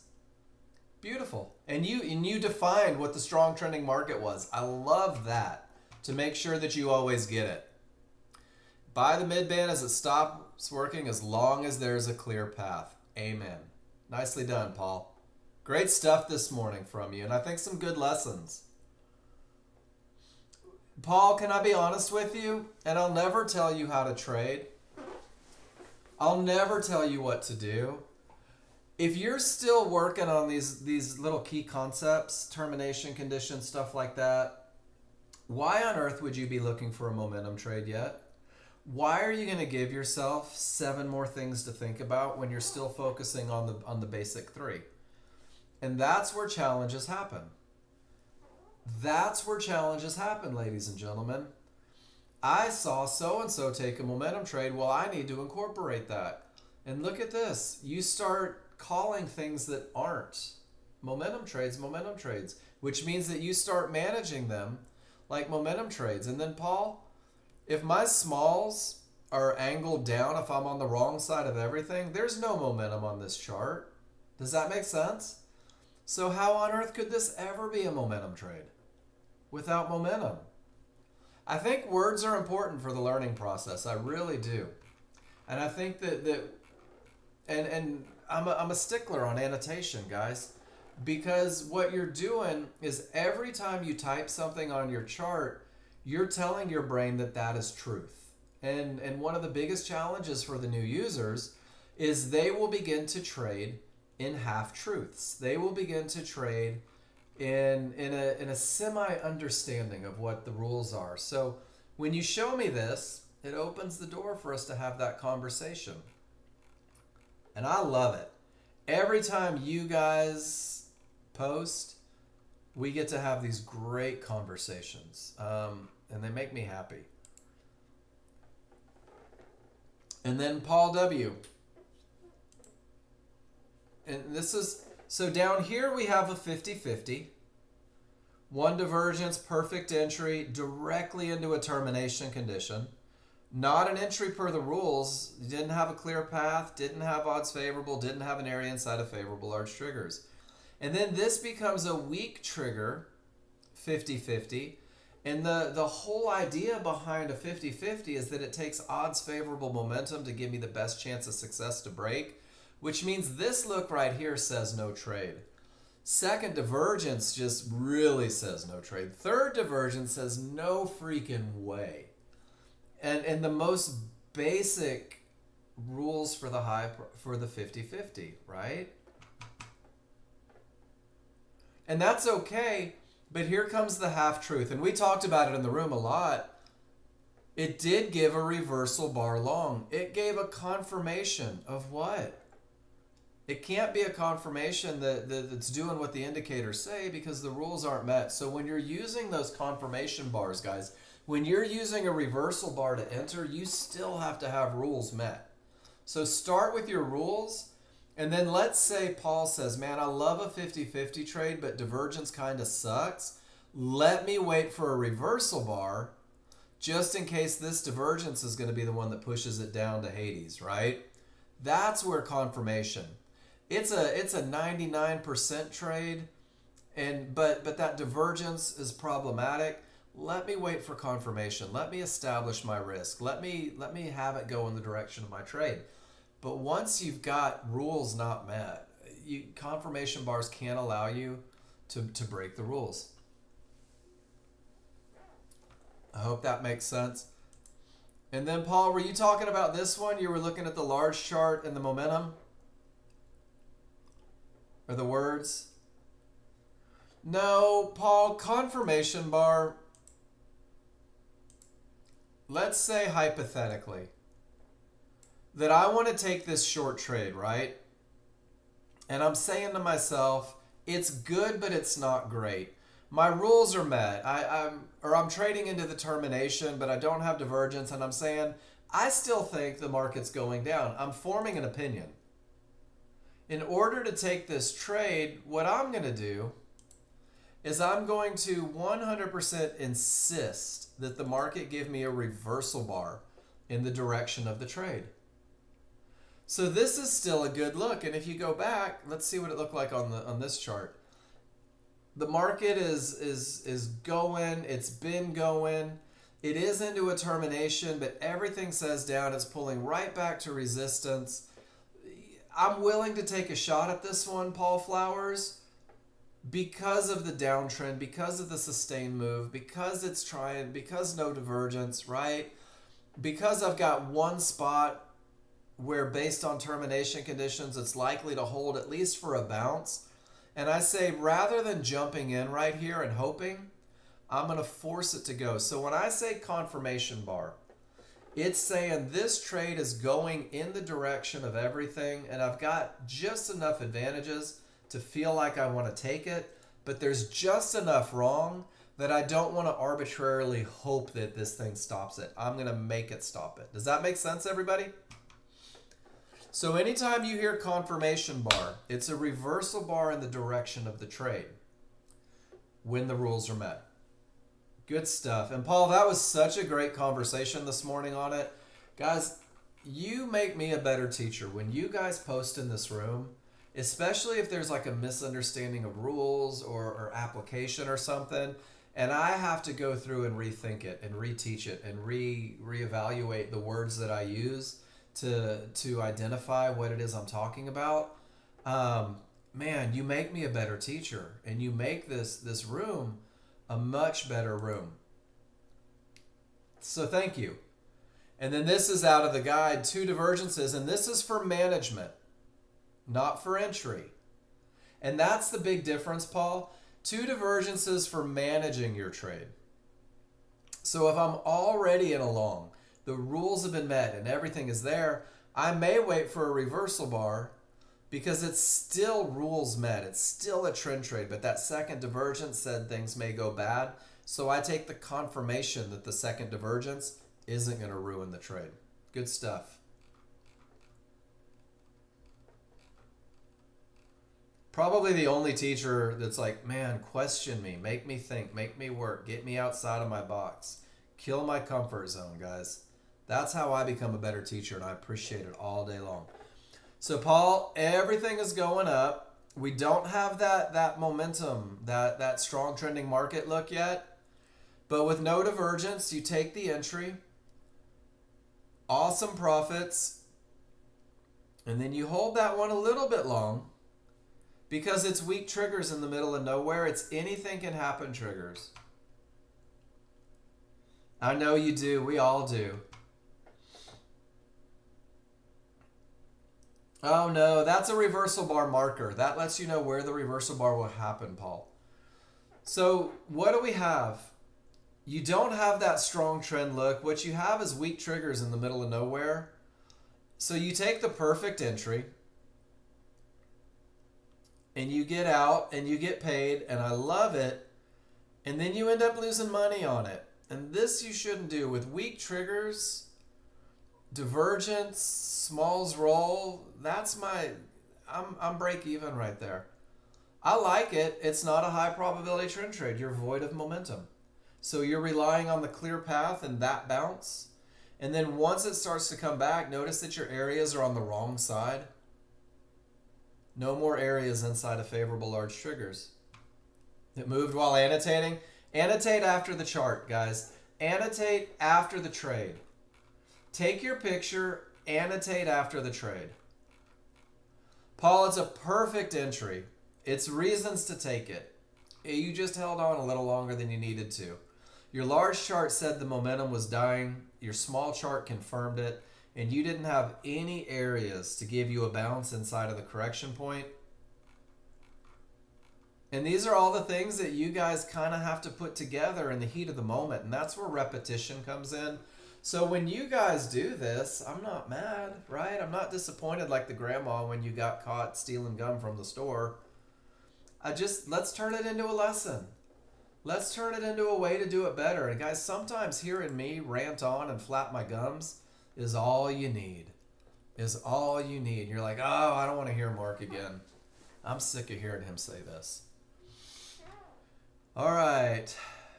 Pete, 50-50. Tail into momentum, one divergence, you take the perfect entry. Two divergences right off of fib and one-to-ones, and you fight the small triggers. Good Lord, Pete. Just curious, is this a 10-2? You're using the 10-2, right, Pete? Just want to make sure. Yeah. So 10-2, highest chance of success, divergence from the high, wait for a reversal bar. But dude, you got to respect these fibs. And one of the biggest things, Pete, divergence from a 1-to-1, man, that can kill stuff quick. That can annihilate stuff. So between the divergence from a 1-to-1, directly off a fib, small trigger strong against, that was a tough one to double up on. It's obviously not affecting your overall. But I love this one. You got to use those, you got to get paid, brother. You nailed your entry, dead to rights. And that was 180 per contract on 8 contracts. You've got to be patient, man. So I'm telling you, on the NASDAQ, Pete, if you're trading the 10-2, divergence is a reversal bar. Divergence from fibs, absolutely a reversal bar. Wouldn't even dream of it. So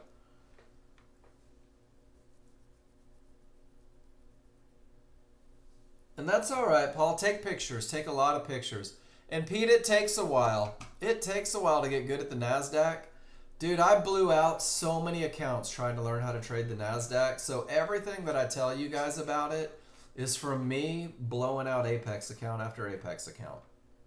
So hopefully it becomes helpful for you. But it takes a while. It's a different animal. It really is. But you'll begin to recognize it. No divergence right at the area. Oh, this is the S&P, right? Termination, full reversal, 50-50, no divergence at the area. Easiest money you'll ever make, Pete. This is the one, ladies and gentlemen. That's the easiest 50-50 you will ever see. That one needs to go in my spreadsheet. You should put it in your spreadsheet. Let me come down here. Let me put it in here. Let me drop it in here. And let me make sure Pete gets credit for the Hall of Fame.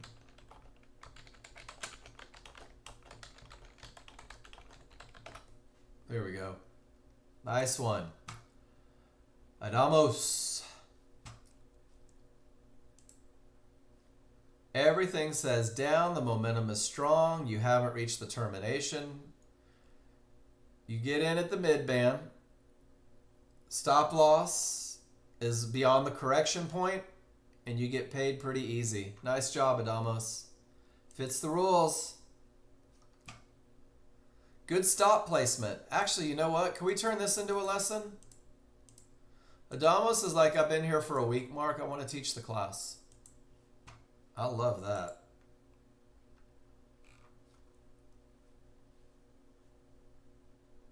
It's in yours, Pete. It's in your spreadsheet. And Adamos, I don't know if you realized you were doing this. I have a sneaking suspicion that you did. So check it out, guys. If when you enter a trade, right, that's not inside of favorable large triggers, it's hovering in between. If you say to yourself, my stop has to go up here beyond the correction point. Adamos, is it safe to say that's what you said? I'm willing to get in at the bouncy point, but my stop has to go beyond the correction point. So if my area is on the way to the correction point, use that bounce. If it's beyond the correction point, well, then you're on the other side. Adamos, this is beautiful stop placement. Really nicely done. Really nicely done. And guys, I'm telling you, Nexgen funding is going to launch soon. And when it does, my goal are successful traders. My goal are people that win more than they lose. My goal is to have this prop firm that's paying people hand over fist, right? That's John Novak's goal. This is how you do it. Less is more. Thinking through your advantages, proper stop placement. That's how you do it, guys. All right, Adriana. Let's see what you did. Adriana says everything is up, strong trending, buy the mid band until it doesn't work. Absolutely beautiful, Adriana. Easy money, right? You had the clear path, buy the mid band until it doesn't work. Easy money. Pete.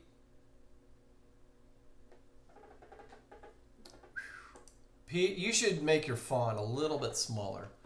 Strong triggers up, odds favorable, not a solid bottom, not at all. Just a higher divergence from the middle of nowhere.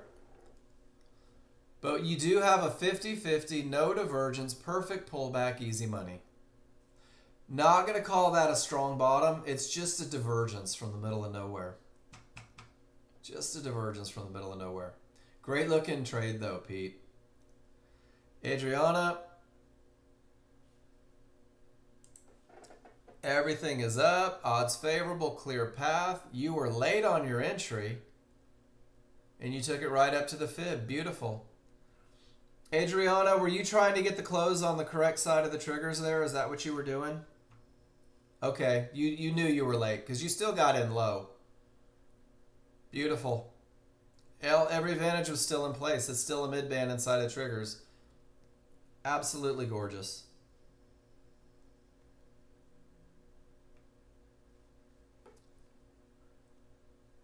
Got in or not at all. Nice. Great job. Guys, are you starting to see some consistency here?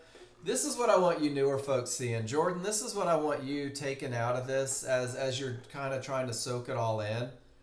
That momentum and a clear path tends to create a lot of opportunity. That momentum and a clear path really creates advantages. It makes effortless trades. All of the momentum in the world, the potential to break, and Pete gets in at the very height of the correction point, right there at the one-to-ones. He goes, this isn't the perfect trade. Let me make my risk as small as possible, and let me get out when momentum's gone. Pete, this is absolutely gorgeous. Momentum, potential to break, understanding that it may close the gap all the way to the top of those synthetics. There's some one-to-ones there. You're like, I want the least risk possible when it's trying to break 4 areas, 3 areas, and just gorgeous work there.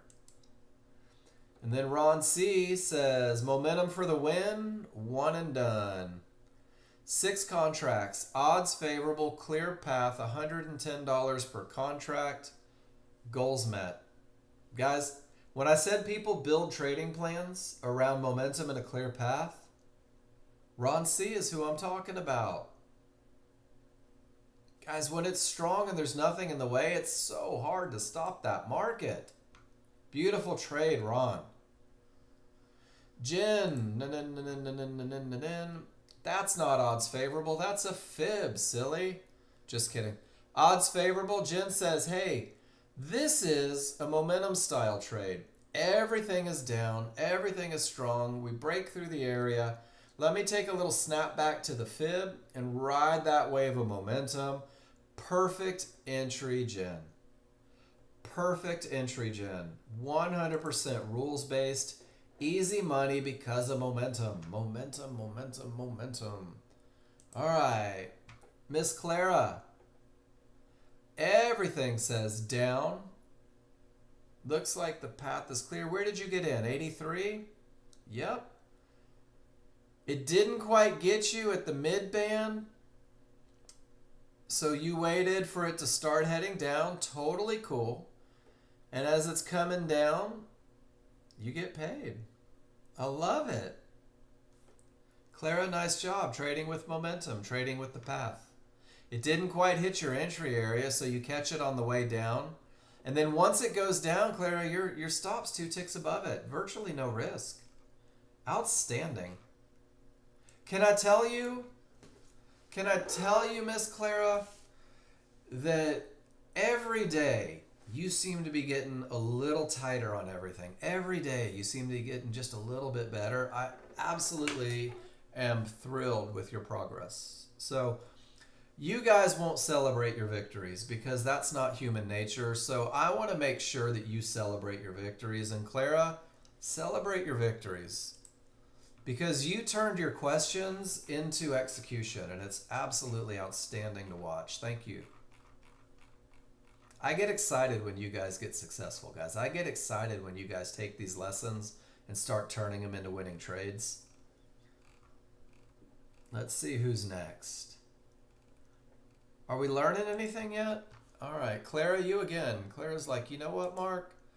I feel like it's time to show off a little bit. So let's see what you did. Anything can happen, triggers, but the path is clear. And this is exactly the one we talked about when we talked about confirmation bars. This is exactly the one that we talked about.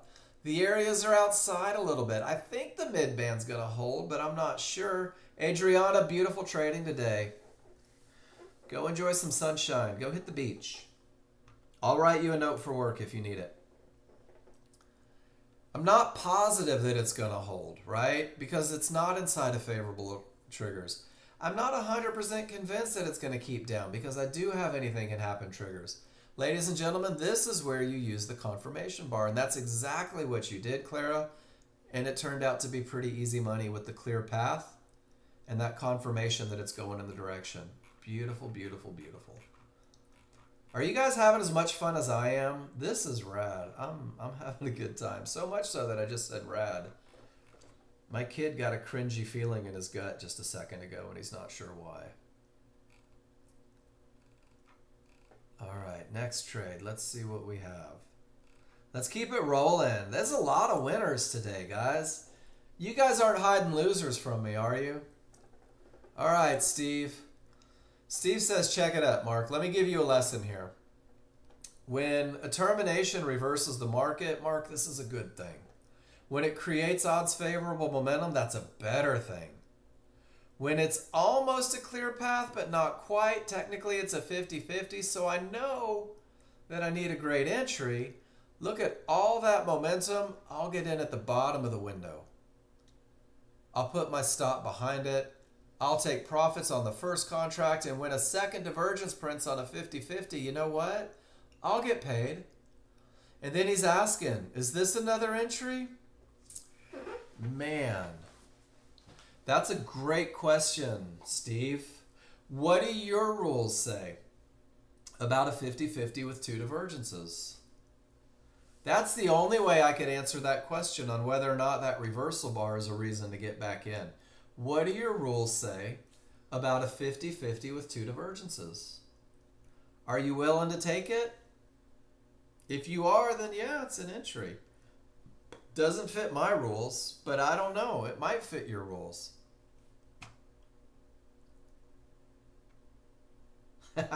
Morgan, my wife says the same thing about me. So two divergences on a 50-50 is more likely to kill it. So only you can decide if you're willing to take a trade that falls into a low probability category. Me personally, I like making money. I like getting paid. I like having advantages. And if I know that a pattern loses more than it wins, I'm hard pressed to take a trade, even with a confirmation bar, because what am I confirming? I'm confirming that I'm only going to lose this much when this does what it does, if that makes sense. All right, Muser. I'm sure it's M-User, but Muser cracks me up. You waited for price to clear, took the snap back to resistance, stop was 2 ticks above. Oh, virtual high five, Muser. Same trade as Jen, right? Same rules as Jen. Your entry, sell the fib, brother. That's a momentum. So guys, the momentum trade as Nexgen teaches it. Hey, Jonathan, have a good one.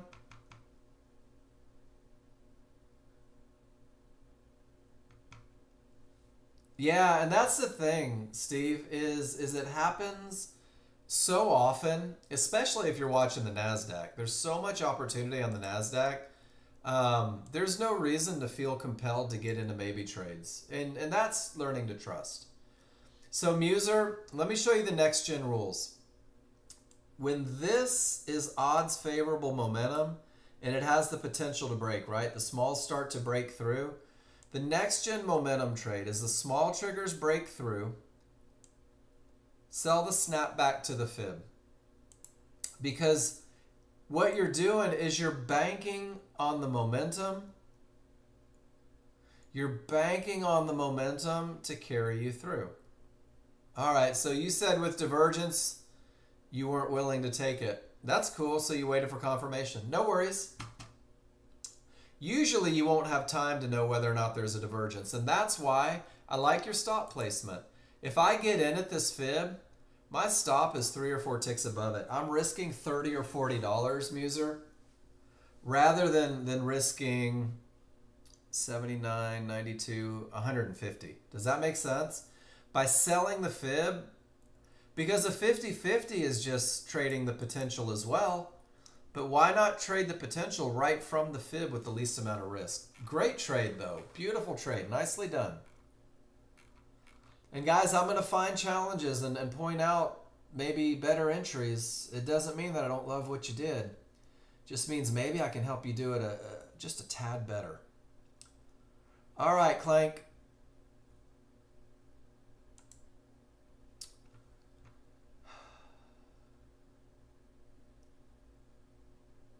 Anything can happen, triggers. Perfect entry, quick profits.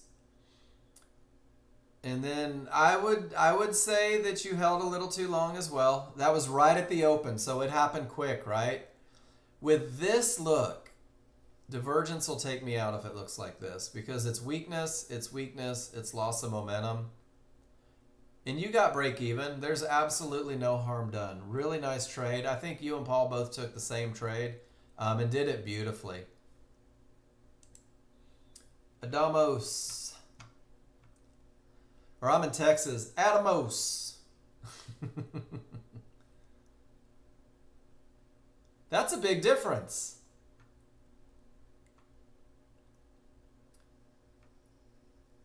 Save some money and commissions there. That's awesome, dude. And I love that you have a trade journal.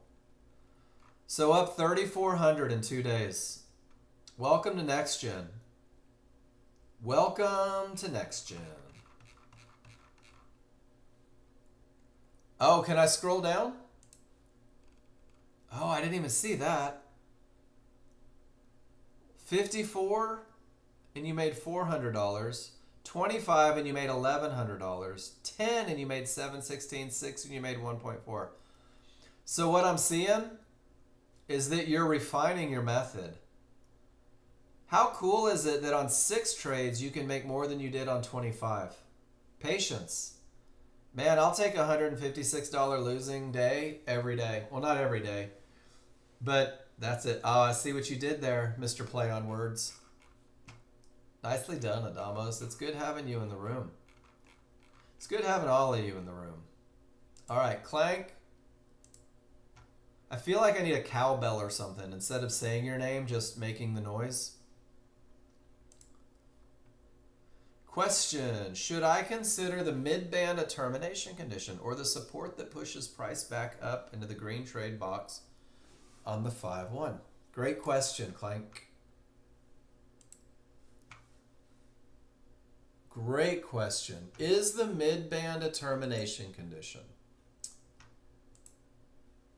I am going to answer your question in 2 parts. The second part being interpretive dance.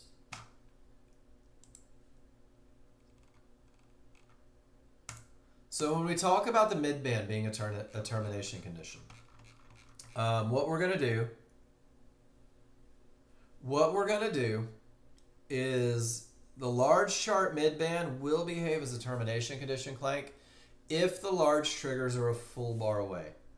And what this refers to is what we call the gap theory. And if you go to the client trade section, you'll see a lot of it here. And what the gap theory says, essentially, is that, does everybody remember when we said, hey, price loves to return to large triggers? Price typically returns to large triggers. Price comes back to those large triggers. So, Clank, if price reaches a mid-band and the large triggers are a full bar away, and we're using that reversal bar marker to identify that gold line that shows me where this bar becomes a reversal bar, if they are above the reversal bars, the market's trading down into a mid-band, or they are below the reversal bar, let's see if we can find one, just get lucky.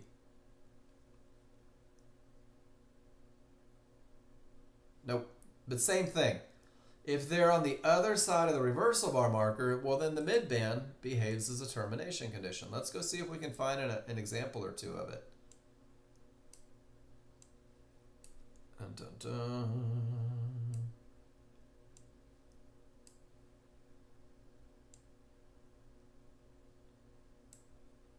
And of course, we're not just going to pop right into one, right? Because that would be too easy.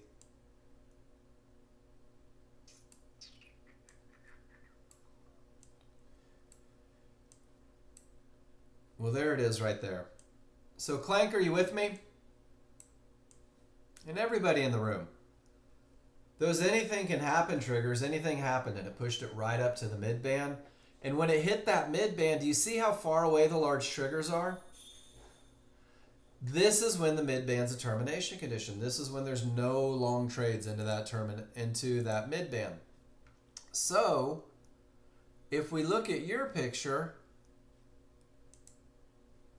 see how those large triggers, your reversal bar marker, there's definitely a full bar would go all the way up here. It hit those triggers long before. So this mid-band is absolutely no concern.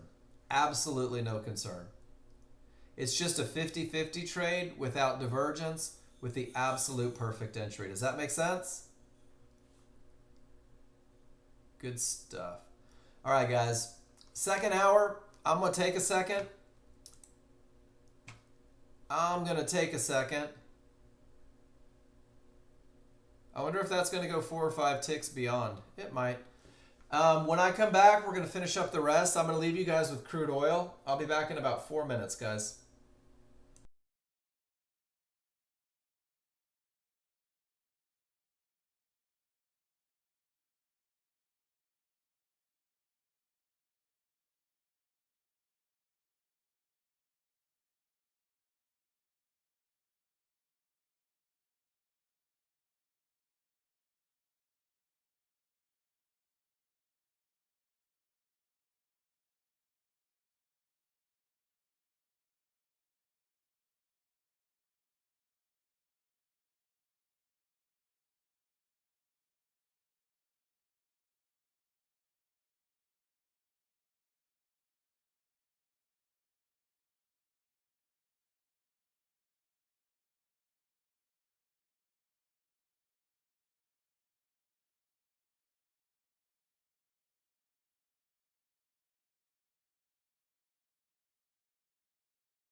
All right, y'all. Let's finish strong. Help me out here. Did the large chart have odds favorable momentum? Was the large chart a clear path? Did the large chart pull right back to resistance inside of favorable large triggers? And did having a stop 5 ticks beyond the top of those triggers up here at 29 keep you in this high probability trend trade? 83.26. Adamos, why did you get in on the wrong side of everything? I'm not mad at you. It's a good looking trade, right? What happens if a third divergence prints? Do you suppose it might be a deal breaker? Might be. But that's kind of it live. I can't make this stuff up. It happens every day. All right, Jonathan. Gave my teaching a shot today. Let's see what that means. Beautiful. Everything up. Best momentum ever. Clear the area. Get out with a loss of momentum. Amazing, Jonathan. Termination on the NASDAQ. It rolls. That one breaks rules a little bit, but it worked out. But that second one, outstanding. Paul W.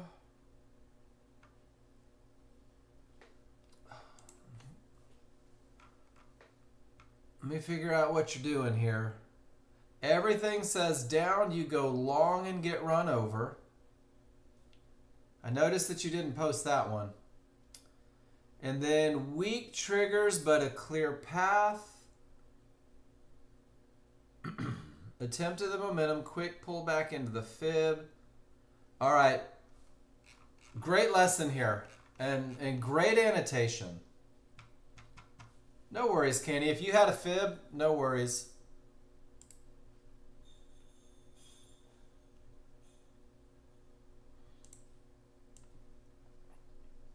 This is going to be one of those little language lessons. I think you'll like this, guys.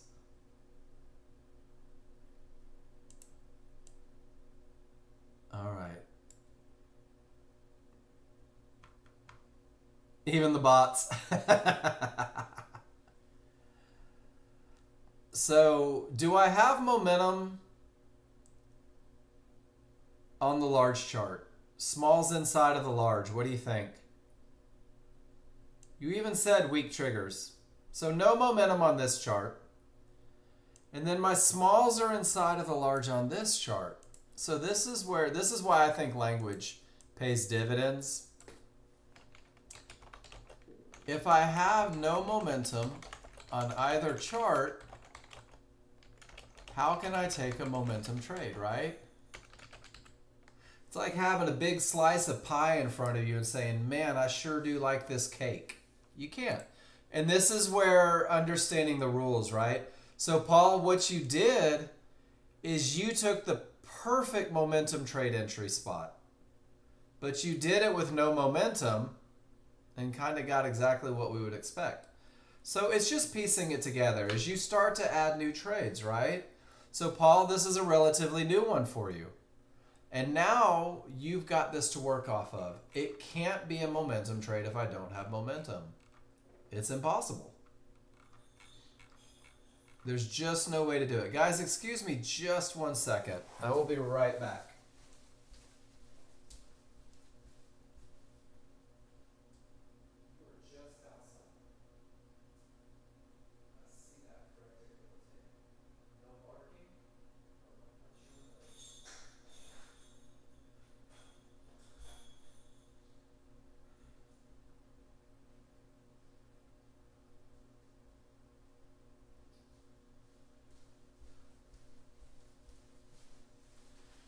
So these are the ones that turn into great lessons, and you're welcome. Because I did the same thing more often than once. But if I'm going to take a momentum trade, and my brother's lesson for me, Paul, is he goes, if you can't show me odds favorable momentum on 3 charts, it's not a momentum trade. All right, scrolling up. Next picture is Cheetah.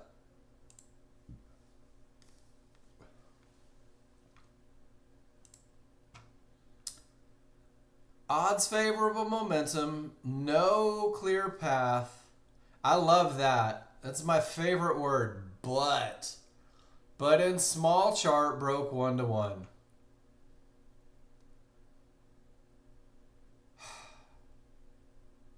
All right.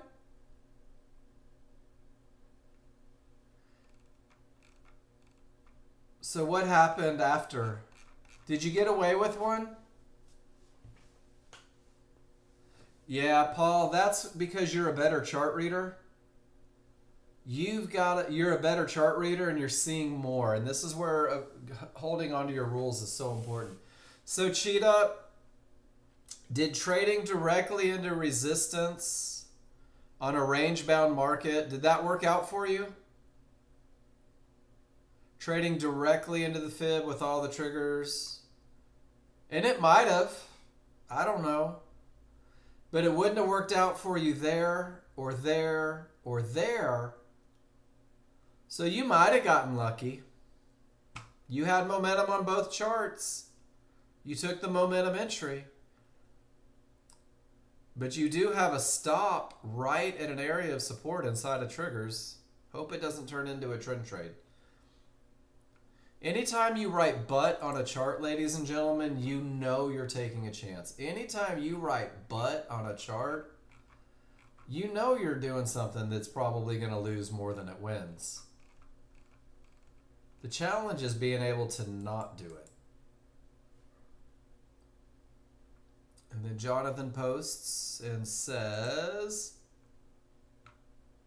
gets in with the momentum, holds on to it, out at trouble, gets in with the momentum, quick hit. Jonathan, we found your trade. Morgan, not a loser, but this is no winner in my eyes, says Mrs. Novak.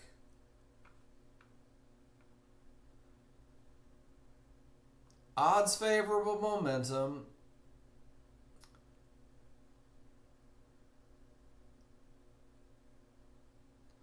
Took the pullback off the 1-to-1 bounce.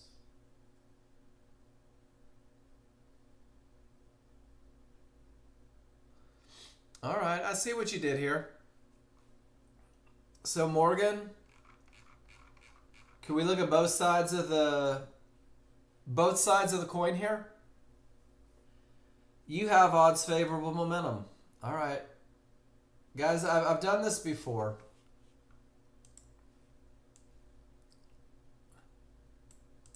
I'm going to play bar fight on this one. And if you've never been in a bar fight, good on you. They're not fun. Well, they used to be fun. But anyway, you've got odds favorable momentum, right?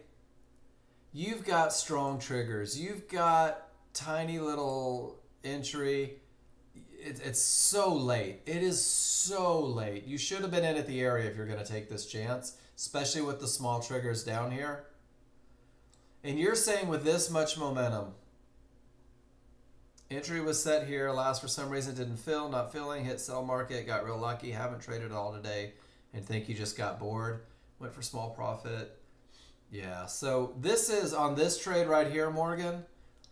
You didn't get filled, but this is right there. It is so clearly defined where you need to get paid if you're going to take this shot. You knew where it was, though, so it's a victory.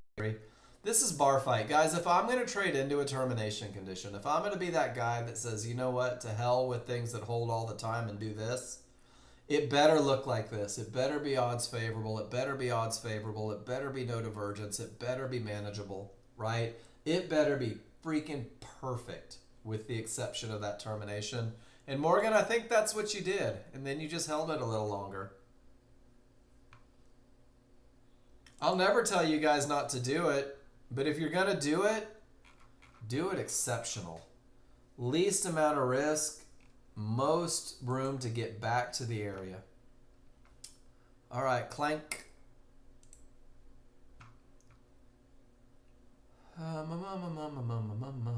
Termination, momentum, perfect entry. Gave you a reversal bar to reduce risk. You didn't believe it, and you got stopped out. Market flow entry after market flow signal. Can I ask why you waited for a market flow signal, Clink?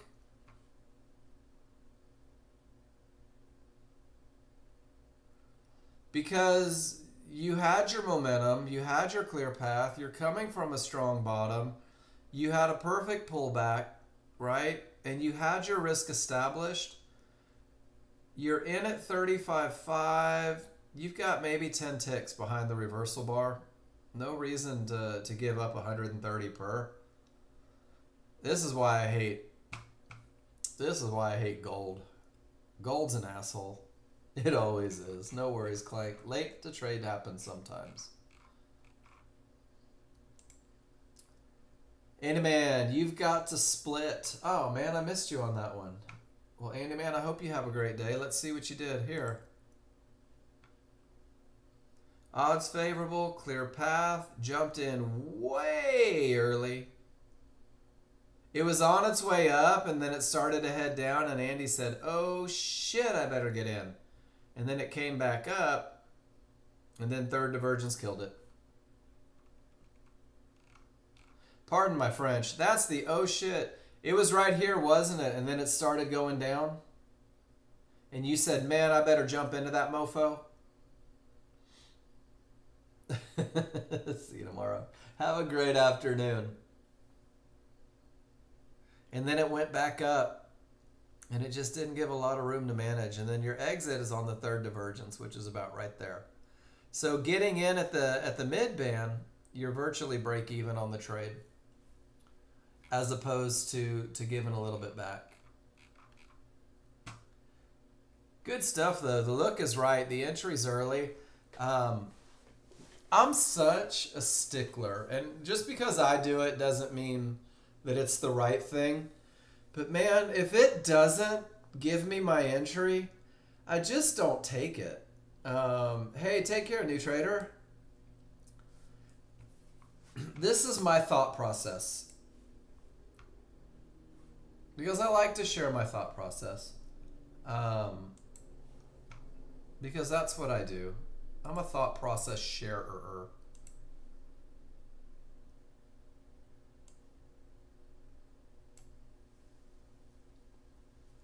Come on. When this reversal bar prints, guys, I've already run through my routine. I've already decided. I've got one line where the market is most likely to continue. I've got one line where my advantage is the absolute highest. Does that make sense? Just based on rule number 3. I know exactly where that market is most likely to continue. I know exactly where my stop has to go. I know everything about this trade. There's my stop. I know everything about what has to happen on this trade before I ever get into the trade. I know exactly where it needs to go for entry. I know why I'm getting in. I know exactly where my stop needs to go before I ever enter the market. And then I have a choice. And my choice is I can watch small chart fluctuations and get scared into the wrong entry. I can hold my ground and insist that the market give me exactly what my rules say. And these are my options, right? And guys, it's so common to see people with entries right here on the bottom of that bar because of the fear of missing out. Are you guys comfortable with that term, the fear of missing out? Has anyone ever heard that? We've got it defined in the glossary of common terms. The fear of missing out, FOMO. You know, it's funny. I had never heard it until I heard it in this classroom. And everyone says, "Oh, I know what the fear of missing out is. I know what the fear of missing out is." Have you ever put a definition that impacts you with it? Because the fear of missing out can cause investors to make riskier choices than they otherwise might, which means getting in 10 ticks below the proper entry, increasing your risk, right? And this includes getting in early with a much larger stop than is warranted, which doesn't guarantee a win, only a bigger loss if it loses, or getting in late without the proper advantages. Andy, you're so good at what you're doing these days. And you're just in that final little moment, right? Where there's this comfort, guys. There's this Zen state when you know your rules where, pardon my French for you delicate-eared people, you just don't give a shit if it doesn't get to your entry because you know that another entry's coming. You don't care if it runs for 20 points after your rules-based exit because you know that there's another entry coming.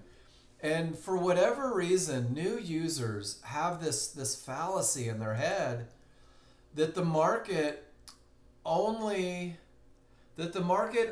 gives one trade a day. And if I'm not in that stinking market, well, then I'm never going to have a good day.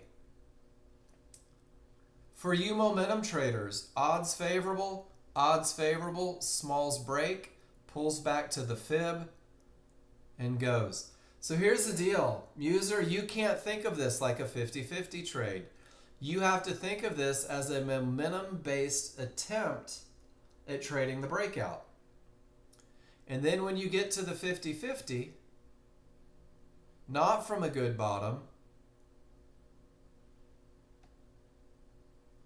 split triggers, odds favorable against it. Are you guys going to take this 50-50 from a bad bottom?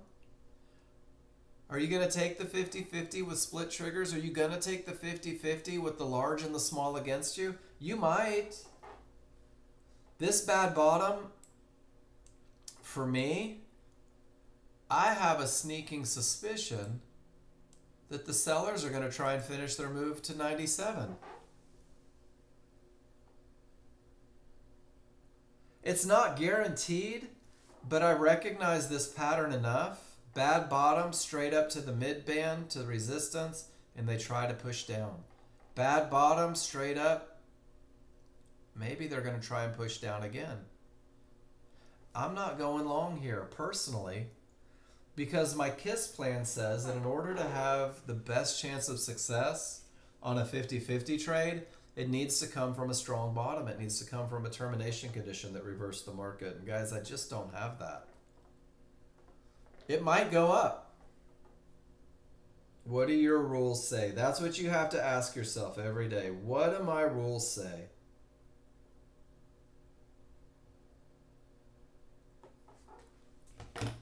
Be interesting. Some of you say, I'll take it with a confirmation bar, and if anything changes, I'll get out. I don't know. Some of you say, it's just not my trade. Some of you say, I'm in it to win it. Whatever. You have to define your rules. Guys, we got about 30 minutes. What do you want to talk about? We're out of pictures. Here's the deal. Doesn't that suck when your rules aren't met and it goes up anyway? Man, now I'll never get another trade because I missed that one. Shoot. Maybe I didn't miss it. Maybe my rules just weren't met. So it wasn't my trade to begin with. Your rules say if it smells funny, don't eat it. I love it. I love it. That should be rules in life. That should be rules in life, Muser.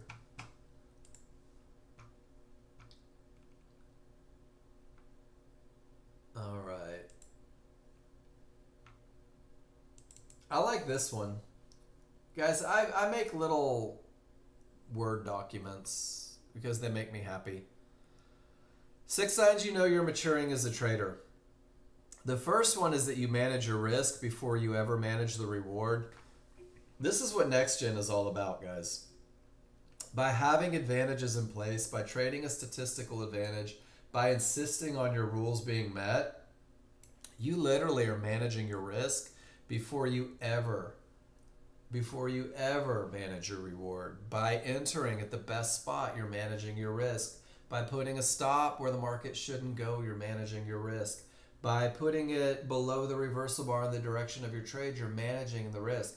Guys, Nexgen, the methodology, the high probability trend trade, is 100% designed to have you managing your risk before you ever take your first profits. Number two takes a while because it's a reflection of trust. When you're completely relaxed taking your trades, and you're going to notice a big difference between rules-based trades and breaking your rules. When you have to use that magic word but, I don't have a clear path but. I don't have the best of the best but. You're going to be nervous. You're not going to be relaxed. You're going to move your stops arbitrarily. You're going to be fidgety. So being completely relaxed is a very, very clear recognition that you're getting to where you want to be. When you don't force or chase trades, when you're so convinced that your methodology is sound, that either your rules are met or they're not, you're maturing as a trader. Don't let this be your daily adrenaline fix. This is a business, guys. It's so easy because it's digital, because we all grew up with video games. It's so easy to forget that trading is a business. And you would never, ever run your business and do it poorly, right? You would always have a business plan. You wouldn't be an architect and say, you know what, I'm going to use the cheapest wood and worst nails I can find or whatever. So follow a plan. The people that win the most do the same thing every day. The same thing every day. The most successful traders that I know have one or two trades. And they win almost every day. And then guys, because I'm a hippie, your worth as a trader and your worth as a person are two very separate things. Nobody beats themselves up worse than traders seem to. And we convince ourselves that, hey, look, it worked. Man, I'm going to have to completely change my plan because it worked this time. Day traders are notorious for calling themselves names, for beating themselves up, for refusing to celebrate victories. And I watch it all the time. And it's difficult because, guys, you're still a wonderful human being. You're just not good at day trading yet. So I'm no longer a hippie. I'm a professional. Let's not go there. You still saw the tattoos, right? You didn't even see my good arm. It's behind my son. So I don't have momentum on the large chart. Can I take a momentum trade? Paul W. I don't have momentum on the large chart. Should I be taking a momentum trade? Probably not. Maybe you want to. That's up to you. What do you guys want to talk about? I'm just going to start going through all of the little things that I have. Here's a fun one. Jordan, this one's for you. Welcome to Nexgen. I'm going to show you guys. I love this picture. I love this picture. Because this is, and everybody's going to laugh because we've all been through this, or you're going to go through this. You get Nexgen or you get software and you're like, oh, this looks like fun. The market goes up, go down. This is exciting. I love it. And you're like, whoa, wait a minute. There's rules. I got to learn looks. This is hard. And you're like, but I keep seeing people win. I keep seeing people make money. I'm going to keep doing this. And guys, right around day 30, you're going to decide that you're a genius. Right around day 30, you're going to be the smartest person in the room. That's how long it took me to realize that I was brilliant. And this is full admission, guys. Don't tell my wife. From day 1 to day 30, I didn't take one picture. From day 1 to day 30, I didn't write a plan. I didn't know what it looked like to enter.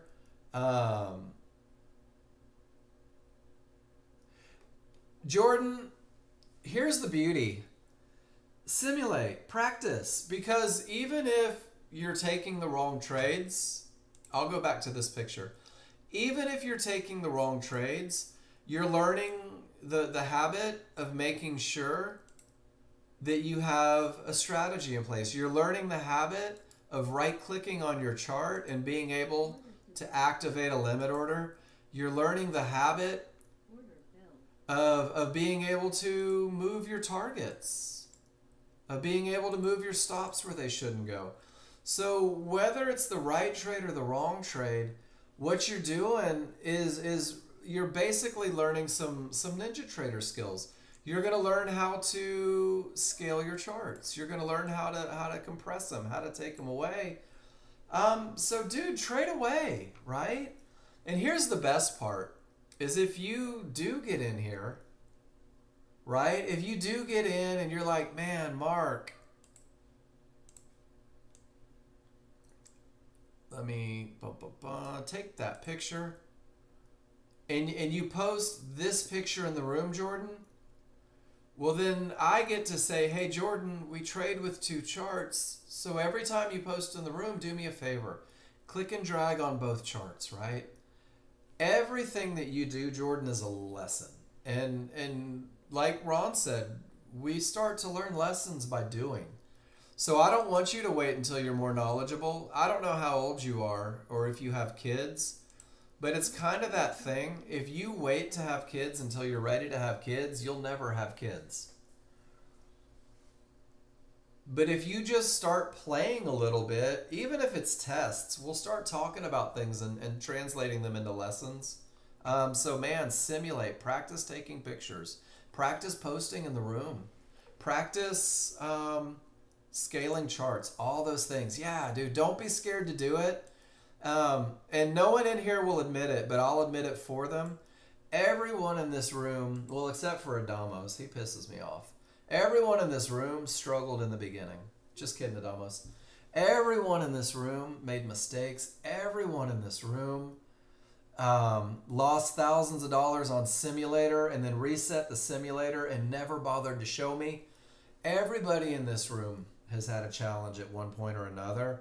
And it's the room that's going to work you through all those challenges. It's the room that's going to identify where you need help. And it's the room that's going to set you up for success. So, man, just go. All right, that was my preachy. Right about here, guys, this is where the 30-day stupid comes in. Yeah, Morgan, we've all done it. So, a little bit about me, since I'm just flapping gums. I spent 20 years in the restaurant, well, 30 years really, in the service industry, in the restaurant industry. My last 10 were spent in management, had my own store, GM, super popular Tex-Mex restaurant out of Austin, Texas. But in management, the one thing that it turned out I was really good at was teaching people to do stuff, oddly enough. So it got to the point to where as the company expanded to the East Coast, to Florida, to stuff like that, they would fly in their new managers and I would and I would train them. And guys, I gave every manager that came to me, we sat down, we talk about the whys. Why do I have momentum? The same way I do with you. And what we did is I gave every manager a checklist. And I told them, I said, hey, if you just follow this checklist, you're going to be in the right place when you need to be there. You're going to be making the right decisions when it's time to make those decisions. You'll have to learn some of the processes, right? You'll have to understand strong triggers. But once you get these very simple concepts down, guys, I'm going to give you a checklist to ensure that you're successful every shift. And every one of my managers for the first 30 days were prodigies. And every one of my managers were brilliant. And they never made mistakes. And they never lost money. And they didn't piss off my staff. And right around the 30th day, guys, hey, Morgan, have a good one, man. Right around the 30th day, this is where people start to abandon the things that bring them success. And I call it the 30-day stupid. It's a professional term. And then my managers started losing money, and my managers started messing up schedules, and my managers started making decisions on their guts rather than the processes that they didn't give themselves time to learn. And this is where it weeded out who was going to be exceptional and who was dedicated to success, guys. And it's right around that 30 days. And this is where I blew out $5,000. That's why my brother put this on the picture, because I blew out $5,000 in 21 trades. I wouldn't. I'd keep it there, Paul, because every negative dollar is a lesson. It doesn't matter. It's simulator.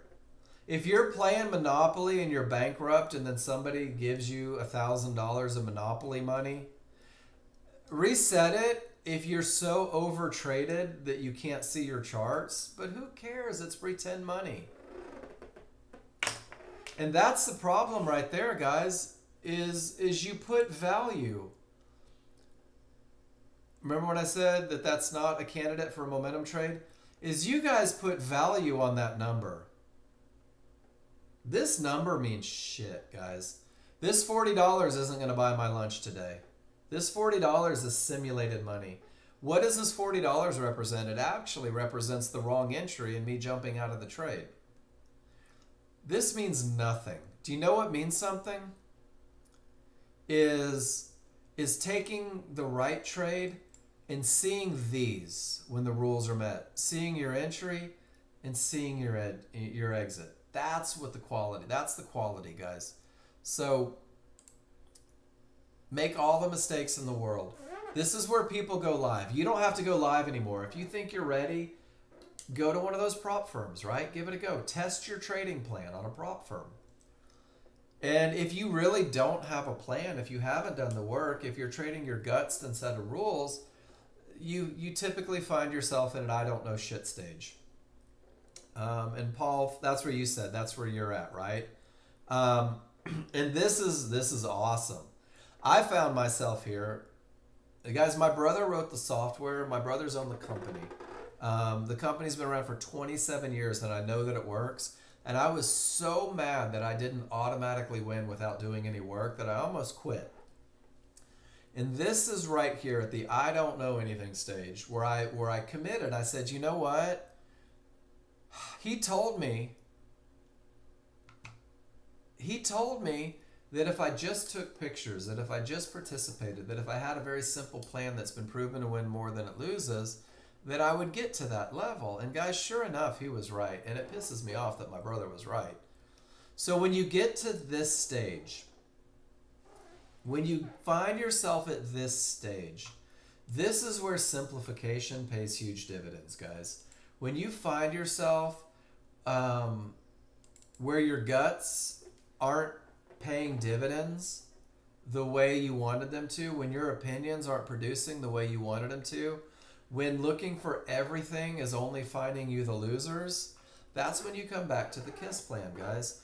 And when you come back to the KISS plan, when you come back to the simplification, well, then you start winning more than you're losing again, just like in the beginning.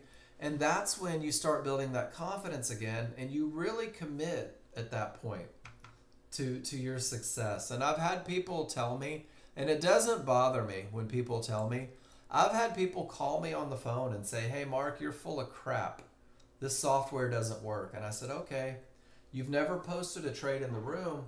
Let's make sure that you're using it correctly. And they show me 4 or 5 pictures, and they're breaking all the rules and trading in half-truths.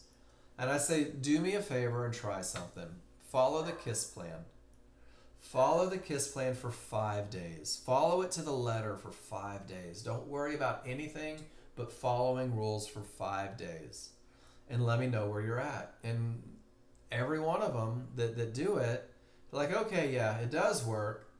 I was just looking for too much, or I was trying to make something happen that wasn't there. I was breaking that rule about divergence on a 50-50. And once I eliminated that, well, I found the success. And then they move on from there. And it's pretty cool. It's pretty cool to watch that. What's also pretty cool is I want you guys to see this. I had this sent to me this morning. And hopefully these will open. I'm going to go to the first picture real quick. Hopefully it pops up. And this is odds favorable, everything down, potential, and the perfect entry, guys, and quick profits. And this is where you guys are headed. And then, and guys, it was like 7 pictures. I'm skipping one because it has a range chart in there. And once it's secured, he's talking about his trade the whole way down, securing $120 on the trade because my triggers are starting to get weak, right? And as the market continues down, he continues the annotation. Now my triggers have closed and the momentum is gone. And I'm considering readjusting the target up to these pink 1-to-1s, but we'll see what happens. And then as he gets into his zone, and he's like, man, I don't have the momentum, but my small chart still says that it may go. Let me tighten up my stop and let me force the market to take me out. And then when he gets down to those pink 1-to-1s, right about there, his target's readjusted. He's not willing to give it back because he doesn't have momentum.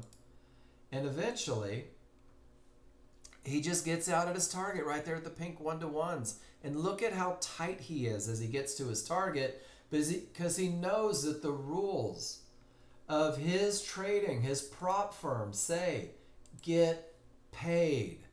And he gets paid. And look at that. Nails his exit. And guys, this is where you're all headed once you have a plan. And I want you to see, he talked himself through the entire trade, what he saw, where his stop goes, what might happen, all the way to completion. And this is pretty freaking awesome. So Jeremy, thank you for that. All right, you can probably get your Apex funded with serious effort in the next week. You want to wait for Nexgen funding? Any idea what that'll look like? Man, we're trying. Sure, we'll need to pass the evaluation again and all, but I think I should wait for this as opposed to getting a PA account with Apex. It's up to you, Paul. I never give trading advice of any sort. I don't give money management advice. But if you think that you can trade consistently and get funded and take their money, why wouldn't you? Right? Whether it's Apex or Top Step or whatever, take profits. But remember, you're testing your plan. You're testing your plan. Are you consistently profitable?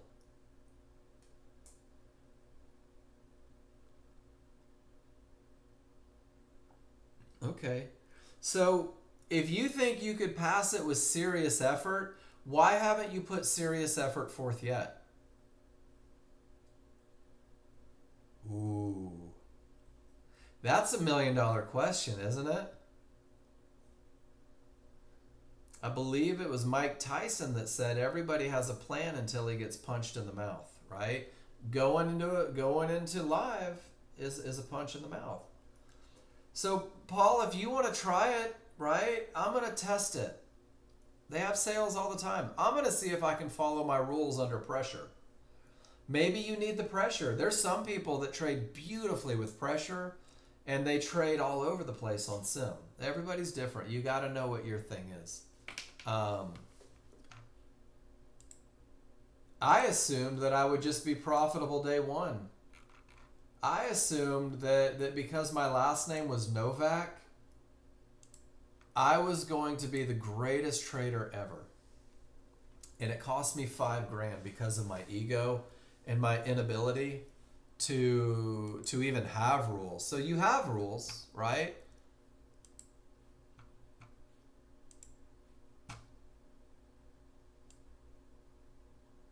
There's one of those momentum style trades. And that's all it is. The prop firms are a place to test your rules. And if you're good at following your rules that have been proven to win more than they lose, guys, guess what? You're going to get funded. But a lot of times we have to go through that little process. We have to go through that process of testing ourselves under pressure, right? You ever hit a bad golf shot and then you hit 7 bad golf shots after it because you can't get it out of your head? Trading is like that. If you take a bad trade, if you make a mistake, can you recover? Or are you going to turn it into revenge trading? Are you going to start doubling up, tripling up, quadrupling up your... Okay. Did you play baseball, Paul? Played football and baseball. All right. Has the count ever been 3-2 and you swing at a bad pitch because you're so afraid that it might be a strike, you never even consider the option that they'll walk you, and you end up striking out swinging at a crap pitch? That's performance under pressure. Similar thing. Did you ever go to catch the ball and start running in the direction you're supposed to go before you actually caught it and missed it? Yeah, I was a much better fielder too than I was a hitter. But it's the same thing. It's the same idea. Pressure is self-imposed. So take the pressure off of yourself to produce and put the pressure on you to execute your rules, right? Guys, if you took that momentum trade, Steve Diego, are you in here? Termination, triggers roll, smalls break, back to the fib, giddy up. There it is, Steve. There's one live right there.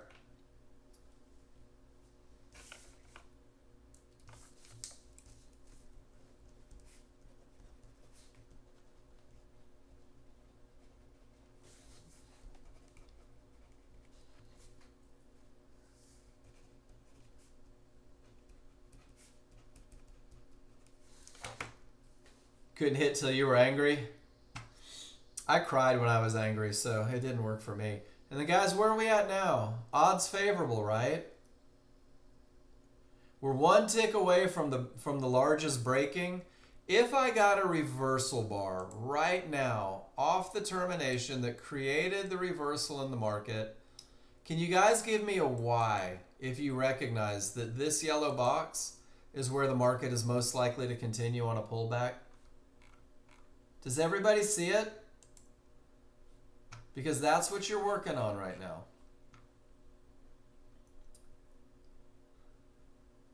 Paul, directly into a termination condition.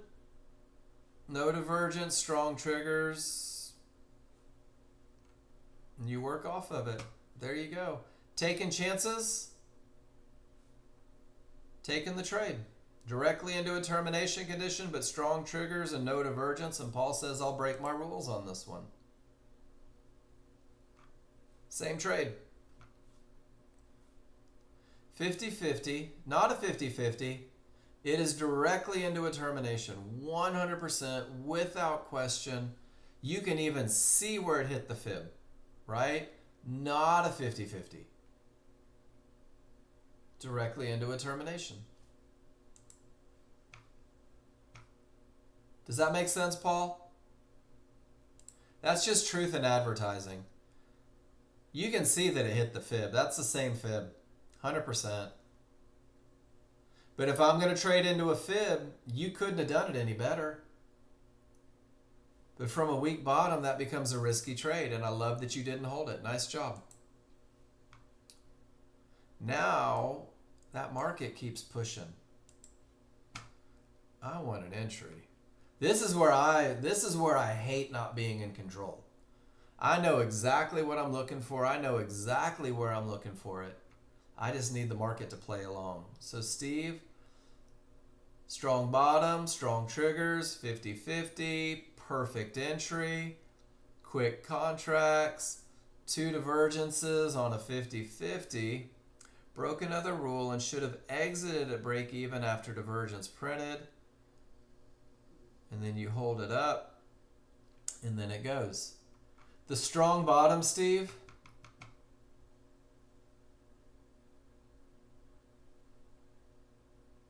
The strong bottom helps your case here a lot.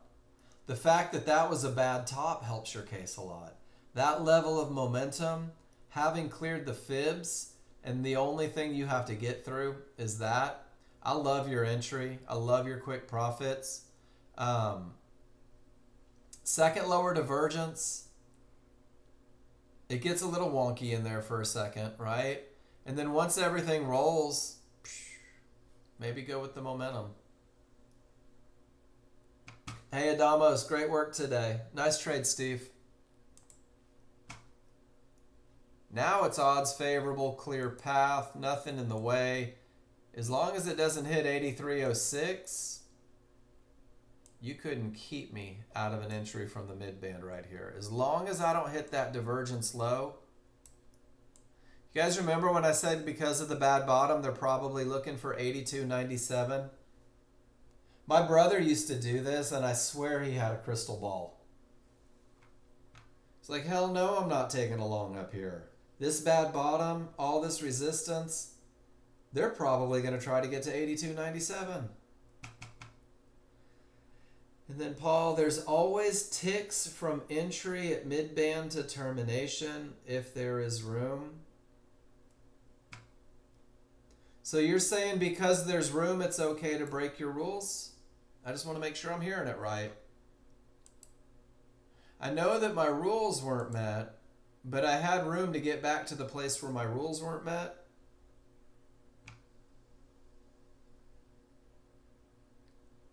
I know I picked up syphilis here, but from the clinic, I've got room to get back to the syphilis.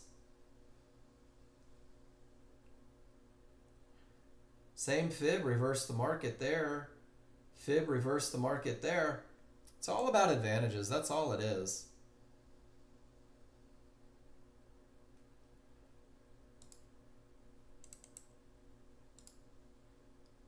All right. Hey, Jordan. Smalls are below the large and the large are wide. That's odds favorable momentum. Price has not reached 83.06 and all my triggers have gotten past this fib. That's a clear path. I have room to my target. And even though it's only a couple ticks to that line, if they give me a pullback to resistance inside of favorable large triggers, I have $220 worth of potential profit. And if I get my entry, my stop will go right about there where the market shouldn't. And the only thing that has to happen at this point is the small crowd has to fight hard enough to give me my entry. It's not a guaranteed winner. It's not a surefire deal. What it is a statistical advantage. This is a pattern that repeats itself every day on every market. My rules say that with this look, I'm obligated to sell resistance inside of favorable large triggers. That's all it is. I don't know what's going to happen next, but this is my rules. Does that make sense, everybody? If you're trading the KISS plan, this fits it. Now we're just waiting to see what happens. So Jordan, we're going to do this every day. Say the same thing every day until it sticks.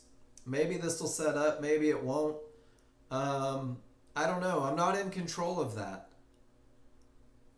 I'm hoping that this 1-to-1's enough to give it a bounce. But I'm not calling this 1-to-1 a termination condition because termination conditions are defined on the large chart. And the only thing I could ever tell new people is don't be in a hurry. Don't be in a hurry. It's a marathon. And the better you get at the basics, the longer you spend focused on the basics, the more you're excited about following your rules rather than creating simulated riches, you'll be absolutely floored at what you can pull off. So should we stick around and see if we get an entry, guys? What do you think? You want me to hang out? I'll hang out. I don't mind. All right. So the KISS plan says if I get my entry, my initial stop will be 1, 2, 3, 4 ticks beyond the trigger lines. My first target, if I get in at 27, will be 17, and my second target is 97. Hey, Clank, take care. Did you know that your name is an onomatopoeia? Just throwing that out there.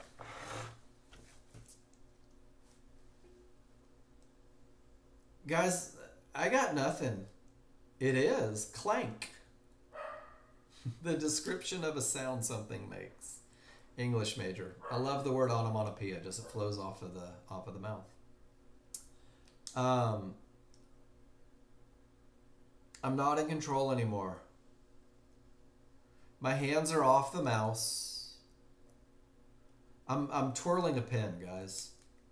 I'm scratching out little pictures on a piece of paper. I'm playing solitaire off to the side. I'm texting my wife, telling her she's pretty. I've done everything that I can do at this point. And I can't control whether or not I get an entry. Should I just jump in just in case? What do you guys think? Well, I got a reversal bar, and technically one-to-ones are an area. Should I just jump in? Hold it, but my stop still has to go all the way up here. What do you think? Good idea, bad idea? Parachute in. I don't feel comfortable about that entry. My rules weren't met. Not in your plan? It's not in mine either. Order, Bill. My plan says that it's either got to come get me up here or it's just not my trade. And you know what stinks, guys? Is it might just push down. That's a lot of momentum. It's also noon in crude oil, and this trade may take 38 hours to transpire. So I'm not going to stick through with it. I'm going to call it a day. I've got work to do. I've been making videos again, guys. Let me give you a couple that I've done.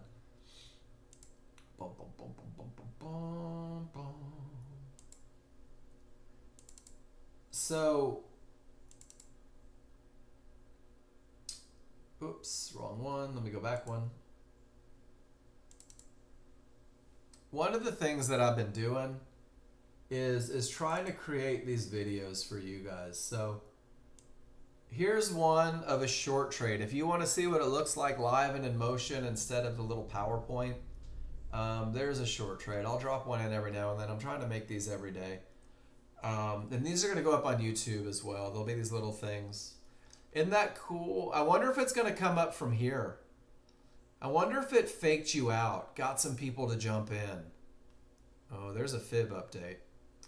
So, thanks, Kenan. I really enjoy the training. I enjoy training you guys.